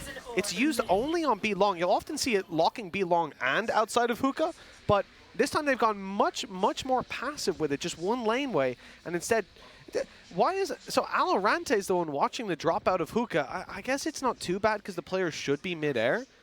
But if he goes down, you lose that pit. That's a huge bit of utility to commit. It's only CNED here trying to sell a fake, while the rest of the squad pushes up on mid, but so has Lime. He's recovered a great position, holding it with the op, and it's a clean opening duel. It's almost 2. It was almost 2. They almost lined up for him, but not quite. Now, he did well in the last round with the Tour de Force. And now they're looking to pressure out of Hookah over on FUT. This is the one thing you were sort of worried about. CNED has now found that drop. And that's the thing, okay, maybe they don't know that the sky's here. They could just opt to burst out of it together. In fact, that's exactly what they do. And Valorant, 3 headshots. It didn't even matter that they had made it out of Hookah already. He just gets every single kill placed in front of him. 7-3. Fokus finally finding their footing. And while for FUT, they're going to want to try and convert this one. Because as I said, like, normally I'd be talking about 7 rounds on the attack and going absolutely crazy saying, this is insane. They're doing so well. And then I watched Ascent where both teams got an 8-4 attack. Yeah. And now I'm questioning whether or not Fokus are going to do exactly the same. Still 2 to compete for. Economy good for FUT in this and in the next. Ulti's down and out, though. For both squads, really, we won't see a whole lot of ult play. Maybe one here or there. Gonna have to do it in regular fashion, somewhere that I think FUT have been the stronger team so far, but times are a-changing. They need to deliver massively here. Avoiding the op for now, it's over towards bathroom that they need to be worried about. CNED making noise, close nade, spotted out a player close. He knows he's being pushed. Damage is decent. Your boy Lewis, though, hightails it. He's relocating, looking for a fight elsewhere, but that costs him his life. The disadvantage is now starting to stack, and I wonder, is this where Lime steps up to the plate? He's been so good with this operator, with the tour de force, the scopes, finding success time and time again, but now FUT are tucked in. Nobody is giving an opportunity. The flank protection is there. It's doubled up on. There's no clue that Captain is in this position. Captain better go huge. He's the last man standing. 1 versus 3. Still a snake bite to work with, but is there even time to fire it up and over? Is there? No opportunity being pushed down by Fizzy, and with the clock so low, they will just about scrape the round out. That's a disappointing one for FUT. It was starting to feel like it was in the bag. I genuinely don't know how they managed to do that so cleanly, especially with the fact that they lost their A-site players so early on. Like, Lewis almost, my plan for sort of this post round was to talk about how I felt like he tunnel visioned a little bit there and just went running in. The rest of the players were not ready to retake, and then just the flank comes through from Cider. And again, Lime has just come online. Like, he started finding mass impact with these different shots that he's been hitting. Right at the top of the board, 10 and 6. He's caught up to his nemesis, guys. Funny to say. And yeah, now they're starting to really climb back into this game. 7-4. As said, we've seen a lot of attack side halves thus far in this game. And look at the push out from Fizzy. Cracks gone. And that's been one of their major issues, is his knife when it comes to the take. So that being gone this early in the round is big for them.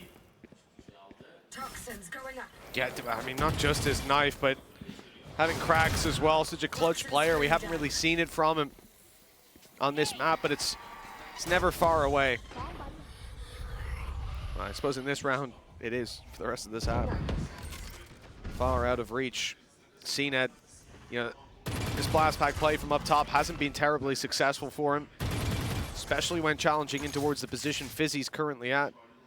There is a rotation. Fokus are sending Cider all the way back around to B, and it's a good thing too, because you can see that rotation has come into play. FUT refocusing, but there's utility here. They're going to be heard making their way into hookah, and this is where Lime... Oh, no, he doesn't go for the fight there, and the nade is going to force him a little wider. It's not a great angle to fight from. He's missed the first. He's having to teleport out. The pressure now on Cider to deliver, and deliver he does. A beautiful double kill. FUT now having to recover in a 2v5. Sure, they found the first, but time is against them, and there's so many bodies to drop. Planted. Yeah, it's down to the youngster and the coach. A 2 versus 4 scenario, completely surrounded by Fokus, and already 1 dropped. Guys, well, this would be 1 for the ages, but it isn't going to be happening. A good recovery from Fokus, what was looking like an utterly dominant half with the way things started. They've managed to slowly grind their way back into things. The thing is, though, in a normal circumstance, FUT would somewhat be home and dry. But the fact is, as we've already said, it's been those defensive halves that both of these teams have struggled with. So now we've got to see if they've got the stones to take it over the line. Well, that's it. And we know for a fact, like, this has been a good map for both of these teams, especially in that G2 Gozen matchup. 2-round gap, Fokus starting to find their footing coming into the end. Maybe the one thing we can look at is that Lime won't have the same sort of impact coming into the attacking side. I imagine Lewis will. But that's it. This is where Lewis starts the blast pack play. And whilst it hasn't been incredibly successful for CNED, you may bet it's going to be a different story when it comes to Lewis. The other thing I want to highlight is Alarante's lurks. I think on this map in particular, he caused so many issues with very, very late round lurks or just sort of mid pushes around that A side of the map. A quick move. Lewis shorty in hand for an attack side pistol. It's somewhat of a rarity, and he's just gone all the way out. He just styled on CNED, so much so that Turkish observers didn't even want to show it. It's disrespectful to one of the gods of the land. Even still, though, they're now pushing back towards Captain. Uncharacteristic whiff from him. This execution is going to leave this A site completely open. Guys at least trying to hit a few spam shots through, but there's a return, and neither player really taking much damage in that spot. It's now down to FUT to see if they can find a way back in. A lot of players sat around hookah, or lamps, pardon me. Cracks gonna have a tough time. He's found the first and the second. Unbelievable performance from Cracks. Still though, the other players have to pick up the pieces as Alarante keeps delivering. Matches the performance of Cracks and finds a 6th round for his squad. great reply to that triple kill. I gotta say, I really didn't think he was gonna get the, I mean, even the first inside of Lamps, but the second, I thought Fizzy had that trade. He was a little slow on the peak. One enemy remaining. Luckily, they've got Valorant on their side. Always seems to be doing well when it comes to these attacks, side clutch moments, and it seems like there might be a moment before getting back into this one. Not going to be a mass investment. Sheriff's on the majority of players and a captain. The one holding on to his cash. Just going to be jiggle peeking. He got caught off a little bit in the prior round when they were hightailing it in. It's a close position. I don't actually know if he checked it. Although it's definitely not, it's not the place I'd put a Sheriff. Well, it might stand to benefit him now as he chases down the rest of the squad. They've just rounded the corner. The timing is perfect. Yedajay couldn't be here any quicker. The only problem is if they make it all the way around, they've got a trap to watch their back. So the element of surprise will fade away. The pistols on the A side again have that pressure on them to deliver. There's no chance. I mean, they're waiting for a flank to come through, but I think very soon Yedajay is going to realize that's not happening. He breaks the trap. He starts to step forward. He gets a shot off. Alorante's dropped. Gorgeous play. But Lime, a man who I didn't think would have the same impact coming into the attack side, has just picked up a triple. Completely recovered this round for the squad. Yeah, if he's hitting his shots, I guess it doesn't matter so much what agent he's playing. We saw that earlier in our show match as well. Yeah. My knees are gonna. But 7-7. It has been a fall from grace from FUT. They started this off in dominant fashion, running away with that first half, and then ever since, Fokus have been on the climb back. We've said it throughout the tournament, they have been slow to start. Very, very slow to start. Again, it's very weird, but I also feel like that was a trait with Cooper playing in the game earlier. He just came alive, ended up with 30-something kills, but it's clearly something that, I don't know if Fokus will want to instill in their players, but maybe they have unintentionally. Yeah. Something they're trying to work out of their players. Just start good, guys. You don't need to be warming up every time. Maybe what they do is they lie to them and just get them to play like 6 or 7 rounds of a game that's different, and then just tell them it went to overtime. We're loading into the actual server. No, not even that. You don't tell them. You just keep going. Oh. You somehow mask the server. Nonetheless, CNED has got them off to the start they needed in this round. First player down and out. They start to build in towards this B side. They have caught Yedajay completely off guard. Boy, Lewis even getting a tick off the Molotov. Guys, that seemed like a pre-fire. He was expecting someone to be there, but Lewis has said, has started to come alive in this second half. This is where he thrives, that attack raise. And with CNED on just 5 health. And actually, Ada Captain is far away. He's got to run all the way back, still on A. Yeah, it's going to cost them a little bit of time. A low HP on CNED as well. Do we expect him to really deliver much? Well, now Lime is in the same boat. Your boy Lewis, so low. The push comes forward. CNED somehow takes down your boy Lewis. Continues forward. Blast pack used here to push Cider out of his comfort zone and claim the round. The crowd got loud to start this one out. The chants were there. And maybe that instilled some confidence back into the side of FUT, propelled them forward. So now they've got the lead yet again. It's always impressive how CNED just seems to manage to survive in scenarios he has no right to. 5 health. He was having a wallbang battle there, and he took 0 damage while his opponent lost half his health. Like, that's not something you should even be considering when you're on 5 HP. CNED gets a kill and a half on the way back. Now, 8-7. They've reclaimed their lead, at least for the moment. But this isn't going to stop. Just bear in mind, that was still a bonus round. That had a few vulnerabilities, a few weaknesses for Fokus. They are not in a position where they're out of cash by any stretch, although next round, it might be a different story. Alts getting close, but nothing online as of yet. But Line, well, he's managed to find Ada Captain. And that's the thing, he's now had a few battles in towards Showers that have gone horribly wrong, Ada Captain. I wonder if there's going to have to be a change of the way they play that side.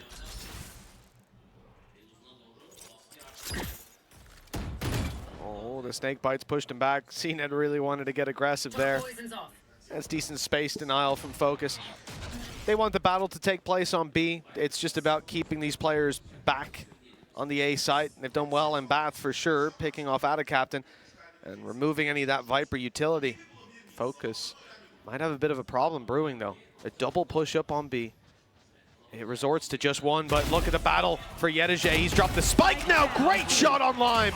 Molly used to isolate the angle, and look, Geis is running back to help him out. This could be a double face, a seize already. It's not going to get much, but orbital strike used. This is pushing him way out in the open. Cider stood no chance, and Geis with the double. That coach coming in and helping to lock down this round completely. Such an important one for the side of FUT. And with everybody else laying dead, your boy Lewis is the only man standing. 4 opponents to take down. He heard cracks. He's got the jump on him, but now they know where he is. Oh. Your boy Lewis with 3, but 10 seconds. He needs to run. And in fact, I don't think he's got the time. You see CNED just sprint to the other side of the map. He does not want to go down, and he will win on nothing more than the clock. What an attempt by your boy Lewis, but in the end, it's not close enough. Yeah, you almost did what Cracks did to them in the last map. That was insane. But this, from Yedije as well, just being able to drop the spike, that was the main problem caused. And then you also just had what was impressive work for guys to defend him. A nice attempt, but well, just a few more seconds on the clock, and maybe Lewis has that one in the bag. Still, it will earn him his showstopper. Set them up for this one. He's still got the rifle, and that alone could be enough to make this round a little bit more interesting. Light shields, utility purchased, and just going to give him that opportunity to be the tip of the spear. In fact, he's gone. Within the first few seconds, he's run right in towards the lamps. Absolutely out of here. CNED is under a lot of pressure. He's managed to deliver the first blow. Is he overextending, though? No one else able to trade, and he goes down to a pistol. In a round like this, you don't want to see the number advantage given to Fokus. Just about managed to recover, but again, it's close. Yedije, maybe the snake bite helping out, but I think the spam was just a little too clean. Geis' reveal up top. It doesn't catch the player close, but Cider's deleted anyways. An attempt to get it to half before that molly fully bounces around. And although it will take down Yedije, they just need to find Fizzy, and they'll have the time to close this out, thanks to it already being half. Yedije gave his life for that little bit of extra time. See, I have heard, if your opponent has lineups, just block them. Just block it, duh. Duh. Come on, man. I love the attempt. I love the attempt at all. To be fair, last time these guys played, you remember on Haven, they tried to block your boy Lewis's nade, and Cracks headbutt it forward and stepped on it. That's what they were trying to do. It was just block it, duh. Right. Then he can't use his nade anymore. 10-7. FUT have now found themselves back in that advantageous position after a decent comeback. I don't know if it was like, what, 7-2, 7-3. Fokus bring it back to 7-7, and now it's FUT's turn again. The thing is, though, whenever I see this many ults on the Fokus side, I have a lot of faith they're going to be able to take things over the line. They have done very well in these circumstances to even just spam themselves through to get that round. With the economy of FUT a little bit more interesting, a little bit lower than expected, they could cause some serious damage here. Oh, showstopper right off rip. Your boy Lewis is finding his target. Geis able to trade that out. A big kill for him. Having to stay alive, though, as the site is flooded, players all around. He does well to get a double in this scenario. And CNED still has his showstopper. A wallbang kill onto Fizzy. He's been going for this time and time again. And somehow his success rate is stellar. The showstopper, will it be used to try and clear this out? Still confident in his spam abilities. This is the real danger, though. Just the fact that they have to deal with Alorante counter pit in play. But the spike is safe on the attacker's side of that pit. Alorante stepping inside of it, keeping it alive for a moment. Line with a great angle and a double deliver. It's only out of captain left, and he's decayed down to 1 HP. They just need to spot him, and a stray bullet through the smoke will take him down. Stepping all the way around the back, but Lime is watching it. And his third kill to put Fokus up on 8. Disaster avoided for the attacking side. And I have to commend Alorante, that pit placement was perfect. Yeah. With the way that things were going for FUT in that round, it looked like they could have taken it. The wallbang that they were able to get, but ultimately, Fokus now, as said, if they win that round, they've done the damage onto their opponent's economy. And that's exactly what happened. CNED showstopper and a rifle. That makes me think he's not going to use it in this round, otherwise that might be a little bit of an oversight. Not quite sure that was what Ada Captain meant to do, but the wall is almost just a ruse. Yedajay, though, big start. He's going to find your boy Lewis, get rid of that aggressor. Perfect. Oh, just, no, he doesn't get out of there. I thought maybe with the Brimmy Stimmy, he'd be able to retreat around that corner without too many problems, but that orbital strike alone might have just secured the round. There's the nade through, not much to be done by it. No chance to follow up and take space. 35 HP on Lime. Geis is pretty low too, and Lime's gonna be healed right back up.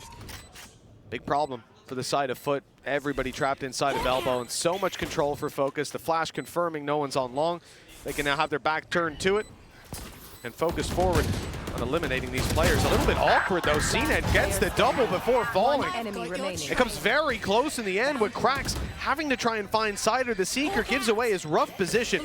But dealing with them's another story, you would have thought! It's so close on time, but he's just about got that across the line. 11. I mean, if he had bought just a few more seconds, that could have been theirs. Thought, was it? Denying him up to halfway. Oh, God. 11-8. I don't know how FUT are managing to clinch these rounds back time and time again. Maybe now we can look to that tour de force to be the difference maker. But that's got to be a frustrating round. 1 rifle, 4 pistols, and they come out on top. Like, it just shouldn't be happening. CNED, well, it's taken some time, but he's managed to overtake Guys, you know. Someone who normally rivals in man for man, pound for pound. An impressive performance again from the coach. And now it's the other side. Tour de force, a couple of sheriffs. But they do still have some rifles to boot. This isn't out of the realms of possibility. The thing is, though, Midge, they burned a couple more ults in the last round. So that's the thing. They use Orbital Strike. They use themselves Seekers. This is not getting any easier for Focus. No, not by any means. Toxins going up. You have to wonder if Cider in that last round thought it was being diffused already when he swung. The fact that Cracks was out so wide. One small... I suppose he was off the back of his flash as well. He thought he'd get the kill, but a small mistake, and it could cost you so much. The suppression, the wall is down. No more cover. Showstopper in. It's landed on your boy Lewis. Cider's down, and Fizzy's low. It's out of the realm of possibility. 12-8. Overtime at best for Focus. 4 chances to close this out. And Tom, I thought if FUT lose that first map, we both did.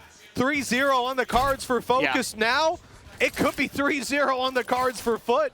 I didn't think we'd be in a world where their bind looks better than their ascent. Like, it's ridiculous, but it seems like, I don't know, maybe the last one was more of a warm-up for them. Everybody performing to a high standard, everybody having impact, and well, it'd be hard to tell who was the one playing with a stand-in at this stage. Your boy Lewis, he's gone. Yedajay, another opener. Not something I expected to see too much from a Brim, but he's definitely done that throughout the game. Some very aggressive pushes. 4 more kills, and they go 2 up. 1 map away from heading to Tokyo. Something at the beginning of the tournament, sure, we expected. But something coming in today with a stand-in for maybe their best player this tournament, probably their best player this tournament, and their IGL. Unheard of. Brand new territory. Something that, well, not many. Maybe CGRS can acclaim to, but even that, I think, is a different ball game. Nice shot, though, from Alorante. This is a guy that can still bring this back. The spike a little bit further behind, and they do still have a few issues to clear out on the side before they can get that plant. Still an orbital strike as well for Yedajay. He's on the other side of the map for now. Holding down in case they rotate to B, in case that teleporter's taken, but it's not. It's going to be a flat-out push towards this A side. CNET still waiting for them. Fizzy gets the trade, but he's taken down by Geis immediately. Efficient, but he'll fall. Leaving it on to Yedajay. Orbital strike, 15 seconds or so. A good time to try and deny that plant. Send them out into the open. 12 seconds. Orbital strike. It's gone for default. They can still plant this. They're still safe. It's the information at least to work with. Player in the open. Yedijay's isolated him, but Lime just about responds in time. 12-9. One more chance for Fokus bought at least. They've got to keep it going 3 in a row to hit overtime. Ult's coming online for FUT fairly soon. Yeah. Maybe Fizzy has his orbital strike, but they're going to be battling against Nightfall and Null Command. I think every butt cheek of the Fokus fans has been clenched for the last few moments. Kuba's going to be able to turn coal into diamonds after this one. Watching from above. Literally. He he's is, in the he is watch above. party booth up top in the rafters. Already, though. Again, looking for an early challenge. Now, I'm going to assume they're going to know he's at. Yes, exactly. It has to be the fall-off. And this actually leaves guys as the solo defender of this site. I don't mind the Nightfall. It might not necessarily change too much. If they're going to go through this, if he spams, there's going to be so many low. He's stuck in the corner, but Lewis has executed him. Leaving this for a retake with a player down, but they're going in! Through the smoke they go, and Lewis has just been given a couple of freebies. Obviously, the sound was still removed from every player. They were hoping no one was up close, but they were. Yeah, your boy Lewis ain't giving you that one for free, I'll tell you that. FUT making the wise call to save these weapons. CNED potentially able to grab one in the next. OT, anyone? It could be. What would that be there? They Fourth OT map of the tournament? They might at least play for the 12-11, or yeah, for 12-11, honestly, in the next, depending on where the economy's at. So does that mean, so far this tournament, Fokus, out of 4 maps, have had 3 OTs? Yeah. And this would be 4 out of 5. Yep. I don't think... 16-14, 15-13, obviously last map. And then, they dominated 13-4, I think, on Bind. Yeah.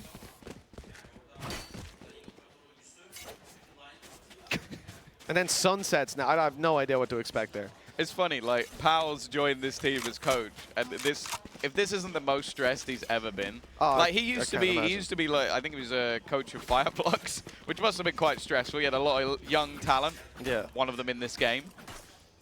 Regionally as well, I imagine the teams you're playing against that must have been stressful. Yeah. Lead prep for these guys. Oh, they're nuts. Great. Yeah, someone has just headshotted our entire team in 4 seconds. Yeah. Playing against the old Gambit. Like, playing against Russ and people like that. Yeah. I'm all right, thanks. Well, this is what it all comes down to, really. The next round is where FUT will invest fully. They'll put it all on the line. This one, I wonder how much they're going to get, focusing towards building ultimates, perhaps. I reckon they captain. win it here. That's my call. You think? Yeah.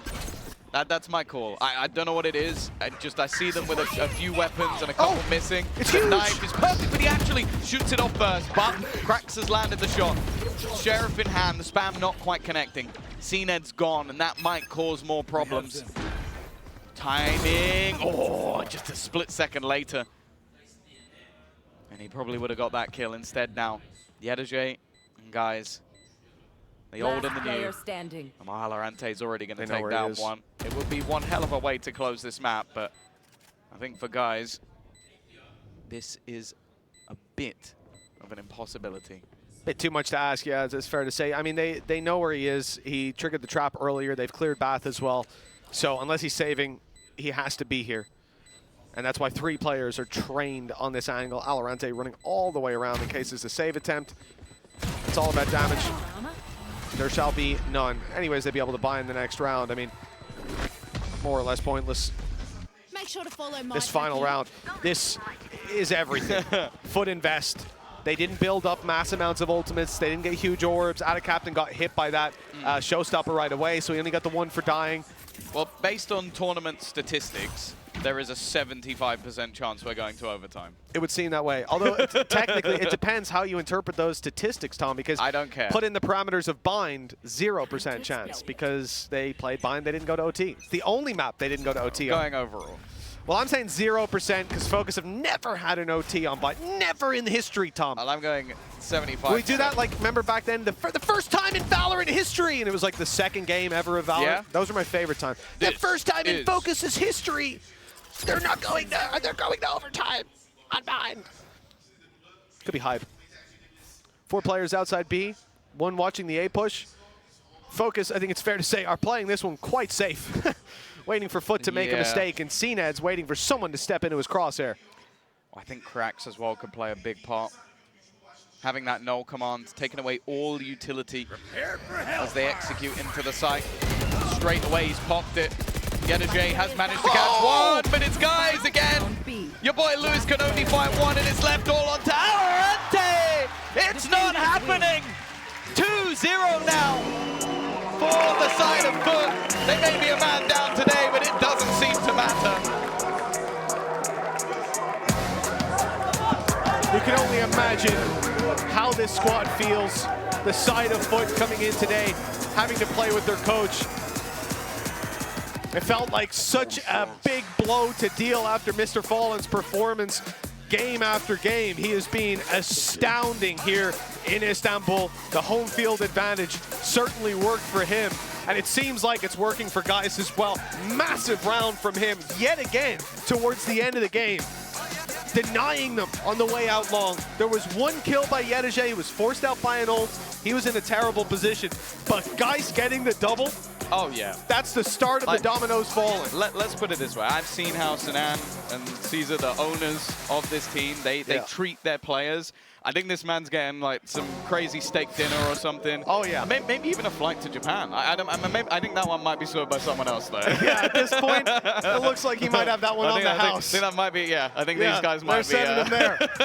sorting that one out. Yeah. One more needed. It's crazy. Like I was talking to the coach of Fokus Clan. They said as these maps go along, we feel more and more confident. Well, I hope he's right, because right now they have to win the remaining 3. I think Bind for them must have been a confidence choice. Like, not only do you go into a map where CNED a lot of the time we don't really know what his strong suit is. It's been Sage on other teams in the past. We've talked about like trying the Jet out. That didn't really work when they tried it even yesterday. It wasn't great. Now he comes in on the race, he looked really good. Like the double kill with the showstopper up in the air was impressive. I don't know, but either way, I think we're going to hear from someone in the background. We have got Mr. Zesh, who's going over. The coaches of Focus, and Johnny, it couldn't be more unfortunate, right? Overtime, 11-13.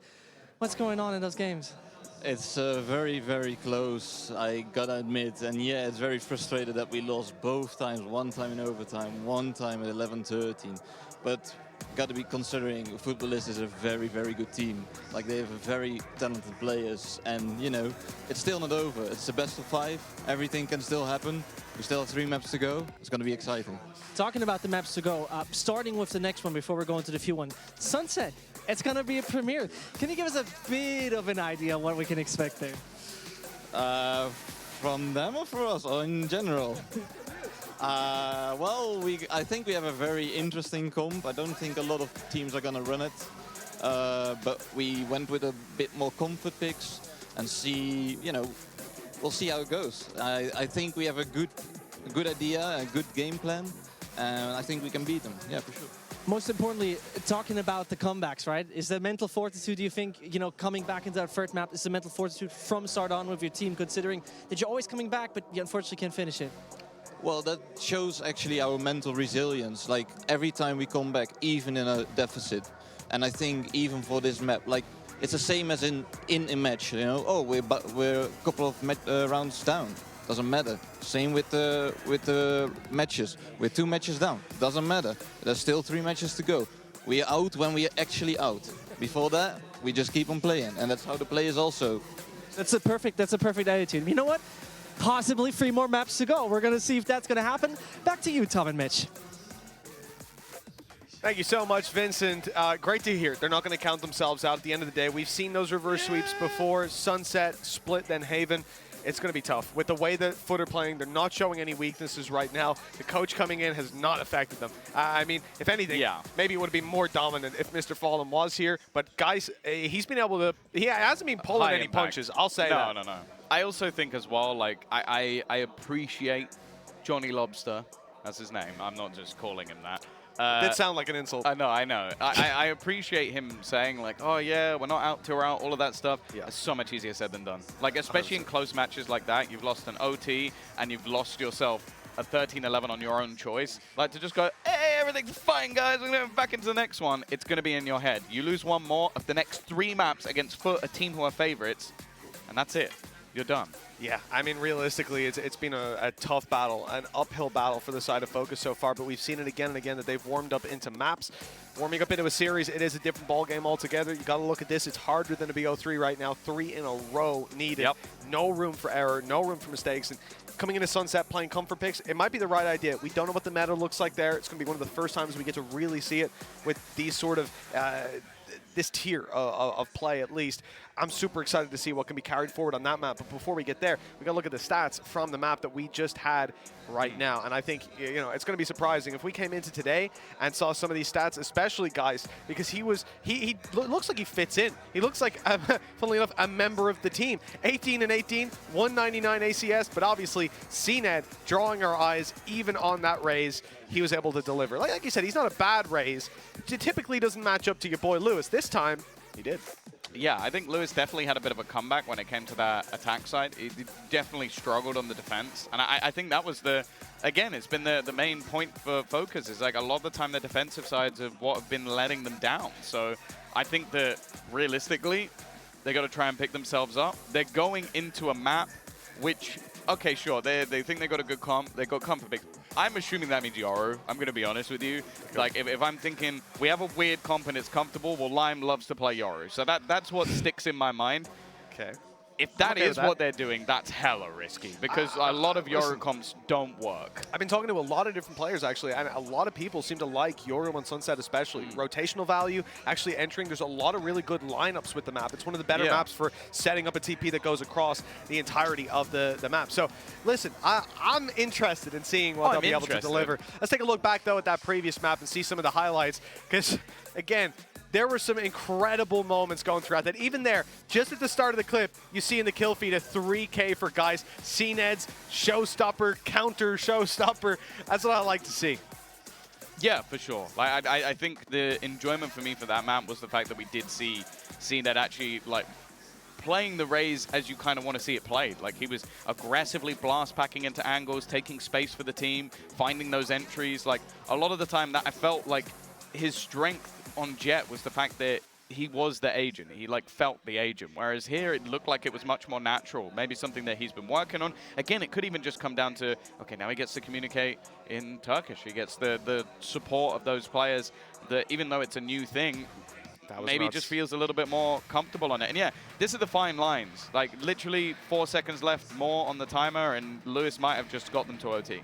And that's the thing, there were so many difference makers throughout this game, guys being one of them towards the end of the game in the last couple of rounds. Like, they have proven that even with a coach standing in, it doesn't make a difference. That player will step up to the level of anybody else. And I think that's something that is just so good about this FUT roster is that there isn't a piece missing all the way through. Like, they look like a well-oiled machine on, again, a map where I think that they've made quite a lot of changes in terms of compositions, even just to yesterday, just to try and fit in to guys into the team, bringing in a fade, which, as said, they didn't really do it before, and it's worked for them. It absolutely has. They have looked stellar, start to finish, of the first 2 maps. Still plenty of ground to cover before we get to the end of the series, potentially. We could have another 3. Fokus certainly seem to think they've got a chance. But again, it's worth mentioning, that map we just saw was Fokus's pick. Yeah. I don't know how to read into Sunset being comfort picks, whether it's we have messed with it and this is, you know, something we're confident in, or if it's, yeah, we don't have that much prac on Sunset, we're not really ready for it, so we're just going to go with comfort and hope it works. For FUT coming in and picking it, I'm guessing that's not their stance. I'm feeling like they're coming in wanting to play this. And it's something they've said to us from the start, behind the scenes, that they're ready to play Sunset, that they, you know. Everyone says that, yeah, though. But that's it. Every team is like, well, they know that you talk a lot, we won't be buddy. the ones they to ban it. They know you talk a lot. Yeah, that's like, the thing. They don't like, want anyone. They don't want Mitch going around to anyone going, these guys actually don't play Sunset. They don't play Sunset. They hate Sunset. It's crazy. So yeah, I think all in all, we're in a really good position to push this the full distance. Go to 5 maps if Sunset can go their way. It should be a middle ground. It should be somewhere that, you know, both teams are going to come in not sure what to expect. We'll see how they adapt. For now, though, I believe we're going to toss it off to a break, and we'll see you back here very soon.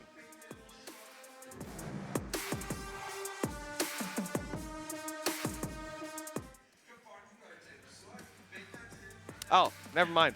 We're coming back to the break in a little bit. They were preparing it. I missed out the push to talk cutout, I think. So I will keep you here a few more seconds and talk about all the action that we've got coming your way. Tom, let me ask you actually, so far, what's your biggest takeaway? Yeah, read away. What are those? Those are blank pages. What's your biggest takeaway from this so far? How do you feel like the #1 performer's been before we go to a break? Who would your MVP be if it was a 2-0 BO3? Guys. I think that's a pretty fair assessment. Yeah, Guys the guys has played a stellar game thus far. All of the guys. Oh, all of the guys. Wow. Well, I hate that. Okay. Let's toss this off to a break so we don't get any more of that from Tom. We'll see you soon.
Welcome back, folks. It's time to get into what could be our penultimate map of tonight. It's been... Could be our penultimate map Well, or could be. our last map. Well, it could be either. Okay, couldn't okay, it? nice. See? Right. See? I meant for that to happen. Yeah. Get baited. Yeah. Well, speaking Confident about... idiot was what you said, right? That's what I said. That's what I said. I'm a man of my word. What can I say? Look, Tom, as we're about to jump into what could be the final map, could be the third last map. What was that? I don't even know. I have no idea. I don't know if there is a word for that. I'm sure there is. I'm sure someone's going to let us know. We're ready to get into Agent Select Sunset. All right, comfort comp for Focus. We have no idea what to expect from FUT. Okay, Lime's actually on the Jet. I'm a little bit disappointed. As am I, to be honest. Seen it on Raze again, so he's looking to stick that through. This might be where guys actually switches up to the Breach, so that was something that we mentioned.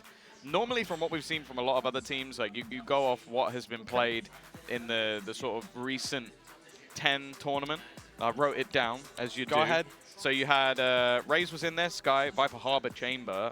Both teams actually running Viper +1. So it's like a Viper and an extra controller. Howdong was on Omen in that tournament, and then Raze Fade Chamber. So both teams actually running a chamber. We didn't get a single chamber. Correct me if I'm wrong. I don't think there was one in the server. So no, obviously something that's being played across the pond over in Asia, but not yet gracing our screens here.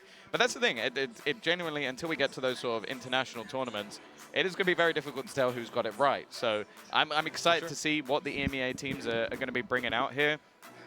I do think, again, it's always going to be difficult playing a new map. It's definitely going to be difficult playing a new map without the IGL. I do think Gaius has done a very good job of sort of bringing that same value, maybe not quite the same fragging power, but still putting up decent numbers. Like, I'm not hating on him. I'm just saying that Mr. Farlin puts up ridiculous numbers and has done all the way through the tournament. So I think on Sunset it could become a little bit more difficult with new changes on a new map. People aren't going to feel as comfortable like going into this as you would do like going into the likes of an Ascent, which you played a million times, or a Haven. Like, these maps have been in since the very beginning of the game. So it's a very sort of different ball game for them to play through now. Yeah, I think the thing is, if you imagine the other maps, you already have your protocols, and Gaius' job is to fit into those protocols. Yeah, exactly. Now it's very much going to be to reinforce those protocols that they exist, but they're not ingrained in your head. They're not something you've ran a million times.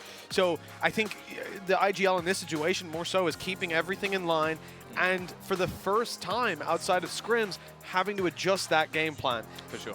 They already have adjustments on Ascent. They already have adjustments on Bind for what if this doesn't work, what if that doesn't work. This time around, it'll be a lot tougher for them to make those on-the-fly adaptations. So I do think, like, coming into this map, even though it's FUT's pick all in, it seems like Focus have a good chance to take it. But they need 3 in a row, and that is a big, big task for any team. It starts here, the comeback of Focus, if it is to be. All 3 split next, then Haven. I'm excited for this, though, Tom. A first for us getting to cast Sunset, and even just getting to see teams of this caliber actually play it will be a joy to watch. I like the idea of Breach as well for guys. I haven't seen too much Breach of... yeah, I'm trying to think. It's not really been a big feature on this map from everything I've seen, but that's going off of streams and scrims, and obviously mostly ranked as well. So curious to see if Gaius is able to deliver some decent utility spots. This is a fast play. Straight up mid. It's a place on the map I think we're going to see a lot of pressure. Dorna even close, and your boy Lewis on the KO under serious pressure. Cracks. Going to section things off with the Sage, but the B main push has worked out wonderfully. Lime and Side are able to find a killer piece, and now the plant spot is actually going to back towards that attacker spawn. Towards Boba. Yes, indeed. Dream Bubble right there. And let's see if this is going to be a dream plant spot for the side of FUT. Big battle about to go down in towards the defender spawn. The top of middle. Cracks. He's up close. He's the point of contact upon which Gaius would be swinging, potentially, but they've gone out on B. Cracks is on his own. He's got to hold strong, and he's doing a damn good job of it. His third kill, a self-heal, and CNED closes it out. Couldn't ask for a much better post plant than that from the side of FUT. 1-0 on the board. Yeah, I think Cracks is definitely not going to be one of those, like, support Sage. Yeah. Like, oh, I'm placing the wall, I'm planting. He's much more of a battle Sage. It's been a while. I don't think we see as many of those anymore. Back in the day, CNED was definitely one of them. Hoodie as well, I think. Yeah, I think, well, even Scream. I think it's a prime example of someone playing that Battle Sage, but for Cracks, off to a great start. And I like the pace. The fact that they're going straight in towards that B connector, it's a portion of the map that we know is going to be battled for. Just how quickly you can move, and while the fight for mid was going even better this time for CNED, a freebie onto Lewis, maybe trying to sort of pad the gap a little bit that was taken so quickly in the last round. This, though, is a complete stack going into A main, trying to fight for that lobby position, but right now it's still held, even though they've taken out Cracks. I almost thought that was a second headshot delivered. Great opening from Lime, but this squad is happy to just take it elsewhere. Move towards the B site now. Out of Captain recovering Spike. But it looks like Fokus are starting to fill in the blanks and realize where this play is coming through. Rotation from Cider, the rest of the squad just now crossing mid. They're going to be a little bit late to the party. I imagine Shrouded Step crossing over. Nope, just straight crossing, but they've got it smoked off and plenty of players to watch it. And now they can just fade back to main. It's not ideal just playing main, and they've made that read. They're moving in towards market. It seems like they're sort of caught in between, pushing market and falling back. No man's land being occupied right now by FUT, but it doesn't seem to cause them any trouble. Very clean. And even with the death of Geis and CNED at 5 HP on Out of Captain, it's getting a little bit scary, it has to be said. I thought this was theirs. He's spamming on 5 HP. You're spamming with tracers. Calm down, Out of Captain. Relax. He's got it in the end. He gets the kill. No right to get that. Oh, I don't know how this man is filled with so much confidence in every single scenario. I feel like that is something just that, I don't know if that's something FUT talk about, where it's like whether you have 150 health or 5, you play exactly the same. I say spam, you spam! And you know what, it worked. I can't believe, that must have been 20 bullets through the smoke. And he went back multiple times to try and get it done. Got him. I don't know. Lunatic. Well, still, at least a bit of damage. That's the good thing for Fokus, is they managed to take 3 weapons out of the hand. It leaves Geis. Well, he is a utility belt and a sheriff. And again, we're going to see this fight for lobby control. A push-up instantly. And Wada Captain again is going to be able to hold the line and the Lime. It definitely feels like reading into their tendencies there. You know, we've seen Lime in the previous round take that peak, so the immediate adaptation from FUT, send 2 players to go and punish him. It's worked out for them, certainly starting this round out. And a pick like that's so valuable when you got, you know, weaknesses, I want to say, but it's Geis pretty much just on a sheriff. Still a healthy buy, healthy economy for the side of FUT. An opportunity to extend this further in their favor. Inside the smoke, not a chance for Fizzy to succeed. Oh, that paranoia! It was so good, followed up on by CNED. The nade going through, players hightailing it, and CNED's not letting him get any ground. Well, it's not getting any better, it seems. We spoke about that sheriff. Well, when you get this many kills, it's easy for guys to find himself a rifle. Go plant, CNED. There we go. Free upgrade. And now that rotation coming through mid. There is a flank as well from Captain. He's ready in from behind. He'll take one. CNED with a triple kill. That's clearly showstopper. Feeling confident on this map. And this was another one. There was a few maps we mentioned. Bind and maybe Sunset, as we weren't too sure about whether or not Jet would be played. Funnily enough, it is played, but on Fokus. Yeah. I like the idea from FUT just in the end there to, like, you saw them delay probably 10 to 15 seconds going for that plant. Initial player dropped it to Cracks, was like, yo, get an orb for your res. Then they go, no, get an orb for CNED's showstopper. He plants, he's one away, closes out final kill. I imagine they're going to use that very early on to claim some space here. Well, again, A lobby control is something being fought for. Again, it just seems Lime is maybe just sticking to the sheriff. He's found that opener twice now on the same spot of the map. It's really being fought for, though, and Fizzy. Oh, they made Mitch break the sound barrier with how high-pitched that was. Yedajay has quickly recovered this round, though. Rifles yet to be picked up, and Out of Captain now on that long rotation back. Yedajay, we've seen him play controller a little bit throughout this one, a different style of controller as he's left on that lurk. That's going to be time bought with the snake bite as well. Guaranteed plant. That was close. Oh, your boy Lewis says not close enough. Good response. Point suppressed. That's a rifle retrieved. A serious opportunity to pull it across the line. It's only on your boy Lewis, but it would be remiss of us not to acknowledge he's won these before. This is exactly where your boy Lewis thrives. Another kill as guys tried to extend a little bit, and that's awkward here for Ada Captain. He doesn't know where to go, and he's chosen the wrong direction. That is a big mistake from the side of FUT. They handed that round to Fokus. Yeah, I think real opportunities for them to kill him off. Firstly, spamming the smoke, giving away a position on the first player. Okay, Yedoje did well in the rest of the round, so I don't want to give that just down to him. But a Red Bull clutch for Lewis where the 1v2, they kind of just fought him individually. They did. They were hunting for that information, and it ended up handing that round away to the Welshman. And I mean, they had main. They know he has a rifle. You sit in main, you run that clock. What's the risk? He smokes it and diffuses. It's half of the spike radius because it's up against the wall where it's planted. You can spam that as easy as can be. I can't get behind that. I think they're just way, way overextending in that. Even from the time there were 3 of them alive, spike planted, there was no need. They've paid the price. I don't think it's a mistake they'll make again. No. But what has happened is now there's a huge bolster to the economy of Fokus. Winning a round, getting a bonus rifle, getting some extra credits. They're going to come in with 3 ultimates for this round again, though. Look at the pace. Straight through mid. Siders heard it, even spotted it. Spotted a couple of players. That was 2 different tags on different players. The showstopper now utilized. But they have managed to make their way to the site relatively unscathed. The trade's not bad. Alorante can't quite connect. CNED is just going strong. Another kill added to his tally. Your boy Lewis dropped to the deck as well. Busy's done well, but he can only get 1. And now Lime, while he's rotating with the operator, the revival of Lewis is impossible. And in fact, it's CNED to continue what has been an absolute tear from him, in all honesty. They burned up that showstopper for not too much value, but they've ended up still 3 orbs farmed towards it without even the plant. The solid round from CNED, and hey, look, we want to see a lot more of those. The guy's 9-2 on arrays, an agent that we typically say he's not too comfortable on.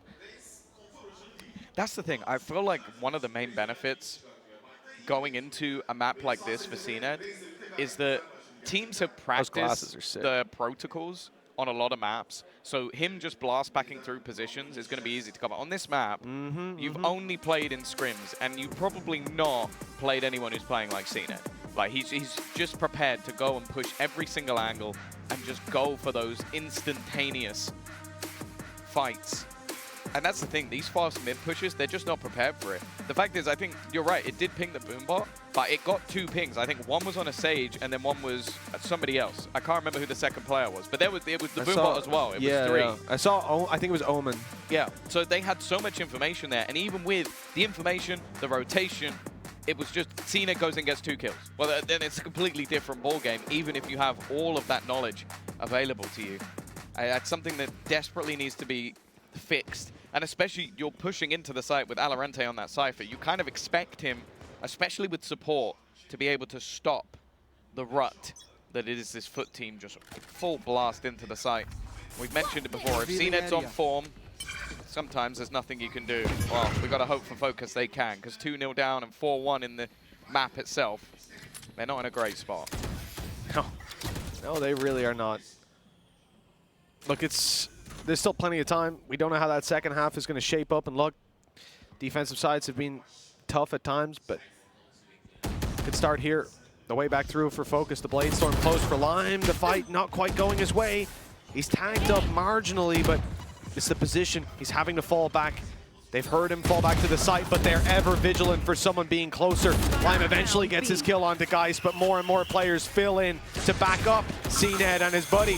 Time to run for the hills, but the blast back play catches Cider off guard. With Fizzy and your boy Lewis, very fragmented. That nade, perfect. It's on his feet. Fizzy has to leg it, and he's lost a lot of HP.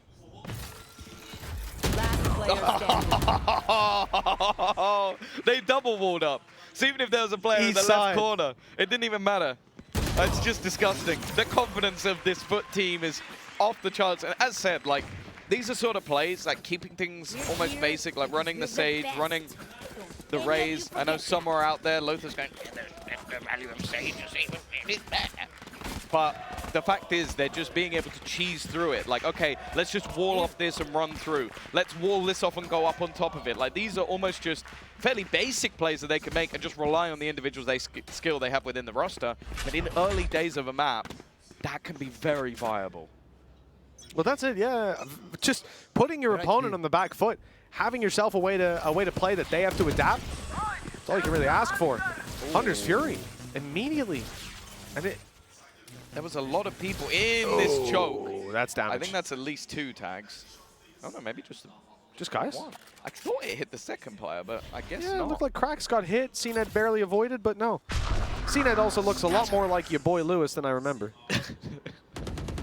This is your boy or Cider, even. And a captain. Still trying to cause them issues. Elbow fully taken. There's still lots of players within this site. CNED trying to force them back as they look to wrap around and leave your boy Lewis a little bit out to dry. He's only going to be able to get the one, but the trades do come back.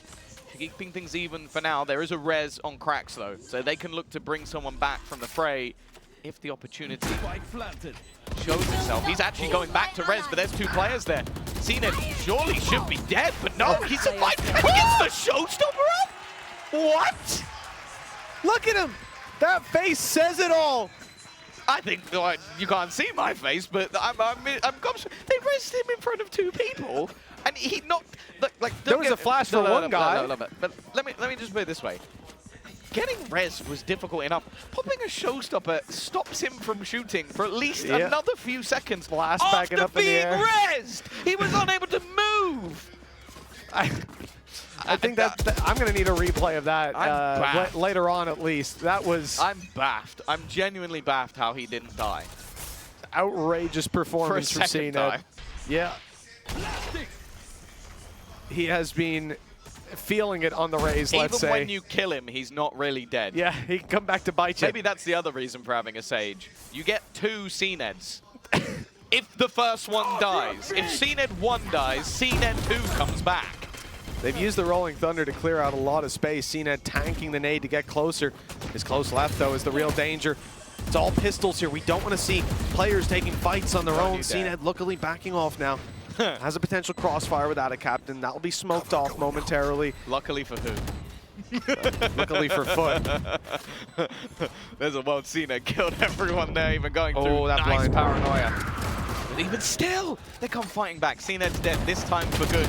We'll see if they can make a meal of this. Nice work from your boy Lewis, but he might just have to do everything. A 4th kill for him. Yadoshe's still behind, and that's going to drop his wall. 5 HP for Lewis. He would have died to his own utility if he went through too early. And the spam's going to work, but Cider's so quick on the trade. Again, squeaky bum time for Focus as they will get a second round. And I guess a thrifty round and a Red Bull clutch. But, oh, I'm sweating and I wasn't even playing. Yeah, I mean, if he had have gotten back around that corner, if Cider was 0.2 of a second later on firing, that's it. That's done. Luckily, just about able to get it across the line. A second round for Focus. They can just build these up bit by bit, little by little. 4 players on the A site with 8 seconds left. You better hope that Alorante's got some delay strategies here. I really like the wall that they're using over on FUT. Just because it creates, once they get that plant down, it creates a pocket of space. It means they can take that initial control very easily. It also segments off each piece. So they take the first bit, a B main, then they take the second bit, and it will still section it off once they go through. And then in the after plant, they have a little corner, and that's where Yedeye was basically hiding the entire time. The only reason he ended up having to move was because of the KO knife, which removed his wall. It just makes things so awkward for the player on site, and it leaves Alorante without a lot of information. That they've already rotated 2 players in towards this B link. Just confident with line posted up. Link is going to be a much more difficult fight than was expected, and with no utility to breach. I think Ada Captain wanted to use the paranoia to blind these players in market. Instead, they're going to have to delay it a little bit. No smoke for mid. There's panic on foot, or there should be. In a lot of teams, there would be, but they just bide their time, confident that if anyone does face them, they'll be able to duel, and if not, well, they just wait it out. Paranoia goes through. Cider dodges it. Now a real opportunity. CNED facing in, but pre-firing the angle beautifully. They'll fight towards the spawn. Up top. Oh, on top of the wall. In fact, I think Fizzy might just have had a chance, but he couldn't take more than just Crack's paranoia used. You see how the captain in the corner, and he's caught him teleporting. The Fizzy teleport man.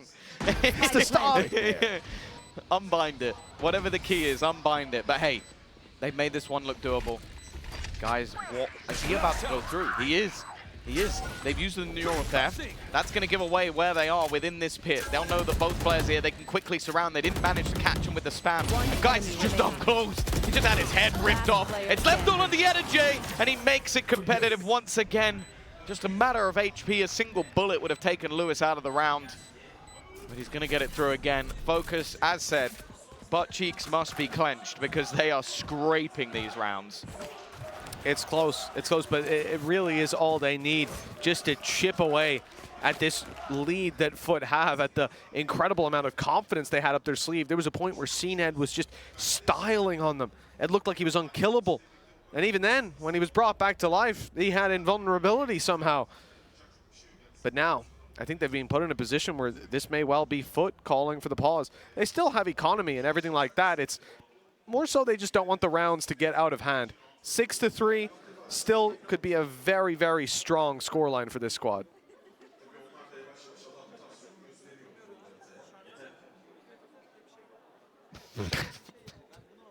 Okay. All right then. I love the glasses, man. You can see the fans out there. Added Captain and FUT in general certainly have a lot of stands in the crowd. This is exactly what your boy Lewis was talking about. Once they start winning rounds, they don't expect to hear too many cheers. If anything, though, that can motivate them. And for your boy Lewis, it's all about shutting up that home crowd. He's not been doing a great job so far. I'm not going to. No. I'll be honest with you. They are not winning this Mission game. failed. They've lost 2 maps. Actually, technically, they've lost 3 maps to them this tournament because they played the best of 1 and lost in OT. Gone very close. What, they lost first map 14-12. Oh, obviously 16-14 before that in the best of 1 stage, and then 13-11 the last map. Like, FUT have had to grind out these victories, but they're still undefeated in this tournament. Yeah. A win is a win, and that's all they're going to care about, especially for those who just joined us. Guys, their coach has had to replace Mr. Fallen. That is a huge player to take out, though. The elbow push on A not working out. Lime taking a much more passive route as well. We've seen him fight the majority of rounds towards that A main / lobby position. And getting rid of CNED, he has been 16-5 up until this point, so getting rid of him should help quite a bit. Or not. Cider in return. It's a good opening for Ada Captain, returning the loss of their duelist earlier on in this round, but it doesn't do much to get them useful ground. There were still other players defending B. They have to clear out all of main. They've spotted Fizzy.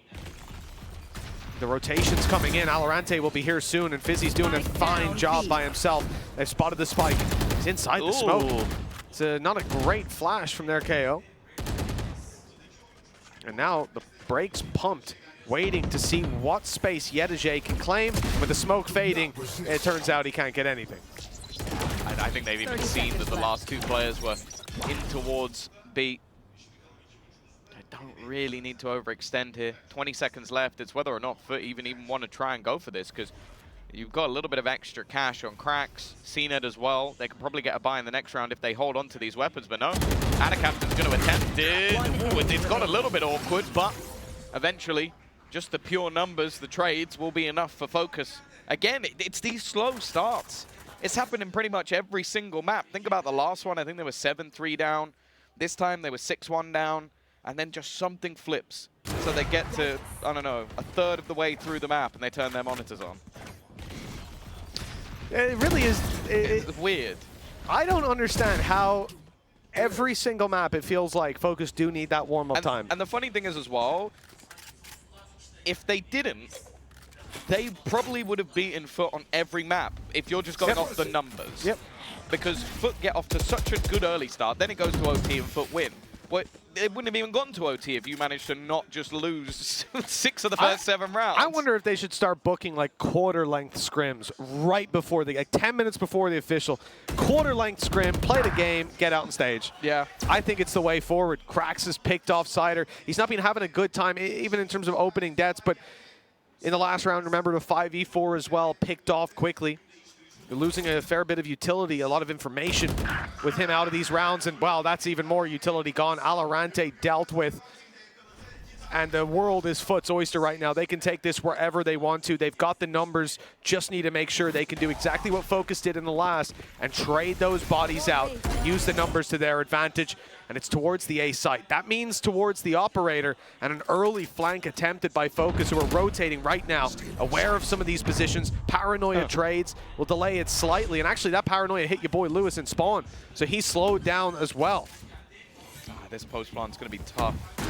A res if they need it. Cover going out. But for Fokus at this stage, with the credits they have, it's still a tough choice of whether they even challenge for this one. Obviously wanting to have a decent buy, and it's not getting any better. Krax again. remaining. The multi-frag king looking for that ace, but it's going to be yoinked. And a captain will take things over the line. But Last this man, round in honestly, the half. it's always just so impressive. Like, the depth this roster has. CNED as well. Adding him in, having Krax already, add a captain, Yedajay performing.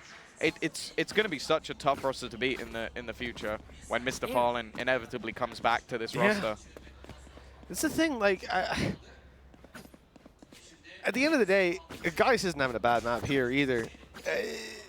It's just, if it was anyone else, you know, just the fact that Mr. Fallen has been one of the standout players of the tournament individually, that blows my mind completely.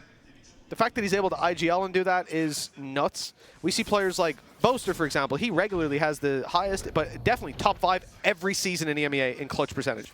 Yeah. Every season. But oh wow, they've just got the entirety of B. Yeah, just walked out for free. Yeah. I mean, it's a site that's relatively easy to retake if you can keep control of market and spawn. Right now, they have nobody spawned. Yeah, and also market's walled off. Hunter's Fury is going to be used to try delay, and it will. And that's going to give them a little bit of extra time to actually break the wall. You can see CNED already trying to pre-fire, but they got rid of him. A good player to take down first, and Yedajay was so focused on that spawn position. Res onto CNED. Can they kill him off this time? No. He manages to survive. It's the same again! An absolute slaughter! I don't know how they managed to do this so often. They just res him in the open. And then the rest of the team, well, this time CNED wasn't even needed. But somehow they turned that round. Obviously, it was the last round, but that's the first time that I've seen 2 times in one half an ult combo. You know, I've heard of many of them in the past year. Rolling Thunders and Orbital Strikes, all this sort of stuff. I have never in my life seen a res showstopper combo. Like, that doesn't make any sense. You and know 2 he's times spamming the key. Yeah. He's spamming the Just give me the showstopper, give me the showstopper, come on. Unbelievable. These guys are playing a different brand of Valorant right now, and to come in with a stand-in, hell, you could have a CNED stand-in as any other team. You could have brought Artis in here. You can't expect them to come in and still maintain a flawless record throughout this tournament. They haven't lost a map, and they may well just qualify for Japan without losing one against a squad like Fokus, who've taken them either all of the rounds in regulation or OT again and again. Well, now they need a pistol. One thing I was going to say is sometimes on the defense, CNED slows down. Well, good luck with that. He's already got the first kill in this one. Timing. Guys, it's perfect. Normally we talk about Alorante, the king of timing. Instincts is something he spoke about in the interview with Zesh. And CNED's just not stopping, running it down. Krax alongside him. I think the crowd's starting to realize that they are running away with this one. Sending maybe Fokus back to that drawing board, and a flawless pistol round to kick things off. Barely even taking any damage. They did take some, Krax just healed. That's cheating. And luckily, they locked a healer, Tom. Of course, the most important role in Valorant. If you don't have a healer on your team, just like my matchmaking teammates tell me, and you're set up for failure. More important than smoke, some would say. Does Reyna count? Of course, yeah. I never said they can heal your teammates. Self-healer. Self-heal, bro. It's the same thing. 9-4. This is tough. Losing out that second pistol. We talk about it all the time. Losing both pistols and then trying to win a map. That's an uphill battle. Good luck. Your odds go down the drain. On a map like Sunset, hell, I still don't know what to expect. You never know. In rifle rounds, FUT might have the worst hold of all time. I already just have the expectation that Fokus are going to be better on attack on every map. Because every map we've seen so far, they've been better on attack. Maybe that will be what they go back and work on. Getting ready for next year is their defensive side round. Because I think their attack already looks sublime. What we've seen so far this tournament. Door broken into market. Lots of bullets and sound expended. And for now, at least, Yedege is alone. But you can already see Cracks retaining. Now, both of these are the pistol players. So there's actually a decent chance. If they can isolate a battle, it will be fairly even. Which is not really what you want if you're FUT. And again, nothing versus Cracks this game has looked even. But Valorant is going to win that opening duel. And this is the problem. The rifles are all on the other side of the map. For Cracks, seconds left. Well, maybe not. Not that much of an issue. Not an issue at all, it seems. Spike down B. CNED's just been dropped by a classic. The weapon is defended, but they're trying to deal with Cracks. They've done so. The numbers, again, thin out. Sure, the advantage sits with FUT, but the spike is now planted. Late flank attempted by Fizzy. Lime has to bide some time, and he might do that just by hiding. Flash as they start to claim space. That's the trigger for Fizzy. He knows now that these players are on the site, but he can't really speed it up, give away the steps. The element of surprise gets him a kill. The defuse half already, steps close. Lime, it's now halved fully, and he'll get the kill. They lose the pistol, but they answer right back, and that's another one of those rounds. That's the second one so far where FUT really just threw it away. Let's win and get out of here. Yeah, well, obviously you still had the fact that Cracks managed to get a couple of kills, but I'm not a fan of two players who have pistols playing the same site. Like, it's just such a big risk. And fighting so actively, not falling back to the rest of the squad, not grouping up when you've got a 4v2. It's a strange situation. It's a very, very risky gameplay, and it didn't work out for them. The one benefit of playing like that is you now get to buy the rifles back for a couple of players into this round. So now Cracks and Yedege, it would have been funny if they both played B. That would have made me laugh. Just now we have our gamble on the other side. Cracks is going to try and take first contact. This is a duel that he should never win. Actually, I swear he's cursed. I swear to God, Fizzy is the most cursed individual with TPs. He was waiting for that push, and he just falls off as the peek comes in from Cracks, and his teammate dies because of it. I swear this man has the worst luck with the timing of his teleports. CNED has 5 HP, no heals left. Cracks is out of the round. He's left alone on this A side. He's peeking it. He's going for the rifle. He's hit a headshot, and he's out. Look at the HP on Fizzy, now side or low. The man's single-handedly defending this site, and he hasn't invested a penny. Valorant, though, grabbing that kill. It puts pressure on CNED, but now the flank is defended once more. Still holding strong in this position. He could get them both. It's all about the timing, but they've cleared the right angle. That's unfortunate for CNED, but his teammates do stand a chance. There's rifles to be retrieved. Yeah, yet to find one, and I think it's almost waiting. Fizzy is close by. Going to be wrapping around. They still have the advantage. At least with that spike ticking away, but looking to pincer in from both different angles, almost just waiting for somebody to make a sound, give the game away. Actually, guys, is going to win that battle. Turn things into an advantageous position. Fizzy already low. He's just going to try and deny them, but Anna Captain has managed to find that kill. I think he's got it over the line as well. It's not even particularly close. He's going to have it with time to spare.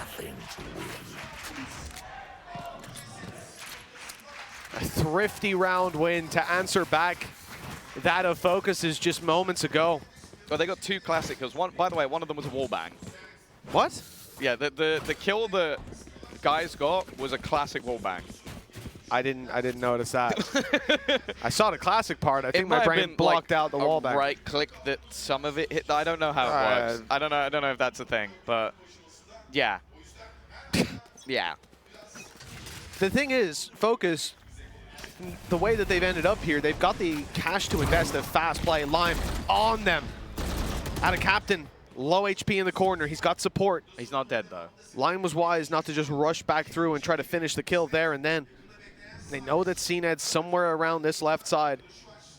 Looking to challenge A-Mate. He doesn't know where the players are. He just knows the line pushed forward. By now, he could have went back. Well, he certainly hasn't. Nice shot. He even suspects the player closer. Blast back used in the transfer. God. It was close. He even lit him down to 85 HP. Cover going out.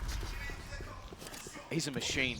We questioned the ability of this man when he goes back over to a Turkish-speaking roster.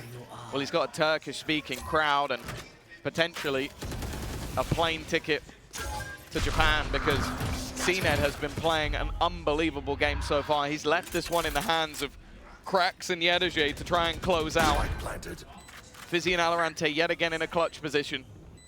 A better opportunity than the last. Slightly healthier, but the weaponry this time is dead even. Timing going to be everything, and Krax, it's instant. He's going to try and wall off the wraparound from Alorante. It's not a bad position, but he's not going to be able to deny this to peak from Krax. Another round clutched out by this FUT side. Fokus, they cannot catch a break. They really can. It was such a nice attempt. Fizzy, if he buys even a few more seconds, I don't know how he would do that because he got domed by Krax. That kill on Krax, round over. But Krax is so reliable in these scenarios. Look at this. Blast pack, transfer, and that other bullet went up in the air. If it was just a little lower, that's his head off.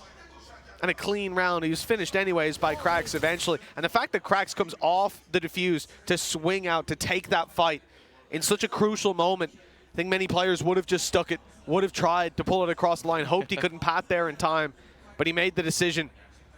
Beautifully done. And that's 11 rounds now, 2 away from closing this out, from booking their spot to Japan, and doing so flawlessly. What a statement of a game that would be. DRX quaking in their boots over there. Yeah, this team, well, do you know what I realized as well? So we were looking up guys and whether he'd played a Valorant match before. Someone can correct me if I'm wrong here. Is there anyone in history whose first match is a best-of-5 grand final that takes you to a LAN event in Japan? Well, in Japan, no. In general, no. Probably still no. Like that would just be ridiculous. And that's the thing. If he never plays, ridiculous. If he never plays another game, that might be the best record in history. That may be even better than your HLTV stats. At this point, it may well be. I don't think that qualified.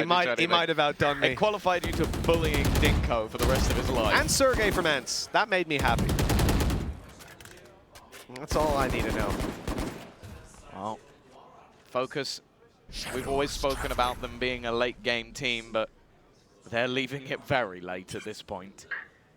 A crowd against them. They've spoken about mental resilience, but I honestly, any team at this stage, you can forgive them for not having the mental strength to believe you can come back. This is one hell of a mountain to climb. Not just this map, you'd have to turn around, but you'd also have to win the next 2. And with the way that some of these players have been performing, CNED and Krax, to highlight a couple, it's not looking likely. Building up again. Lime leading the way. Good flash to force Adacaptain off, but maybe not. He just goes pushing forward back into the corner. I don't know if this will be expected. Smoke out to give him some space, but Lewis, with 5 HP, takes him out. Showstopper used from far away. CNED a homing missile, but he doesn't find anything. Cider even shuts down guys. A lot of low HP players now. A ton of easy kills potentially, but it's not looking too easy for the side of FUT. They need a hero. Perhaps that can be CNED once more. He's already found the first. The time not going to be a factor. They've got that planned easily, but it's all on CNED. He needs to find 3 more. There's the first. One behind the site, the other completely unaccounted for. Lime could be anywhere. CNED, he's being vigilant. He's clearing his back and making sure these players aren't close, but that's costing time, and in that time, they're resetting. Setting up together now, 2 on the back side. An unexpected position, nice shot from CNED, but he has to react to Lime almost instantaneously. And he can never assume there's another player there. Well handled by Fokus. barely getting away with tournament life. Yeah, a single step there, and I believe that he wins that duel every single time. But I really love that reposition from Fokus. As you said, why would there be two players in that corner? Especially after he naded it as well. That's the exact spot he naded. They both walk in there. Really good communication coming out from Fokus to sort that one out. Even still, though, pressure still on. A single round, any slip up, and they make it to match, series, tournament point. One enemy remaining. And head their way No charges left. to Japan. You are powerless. Straight away. We're going to have this ult used. Crack's the only gun in play. He's only going to take out Lewis, who can be brought back from the fray. It's hard to tell if Cider's going to play a big role, having been dropped in this round. CNED nade through, but it's a little too far.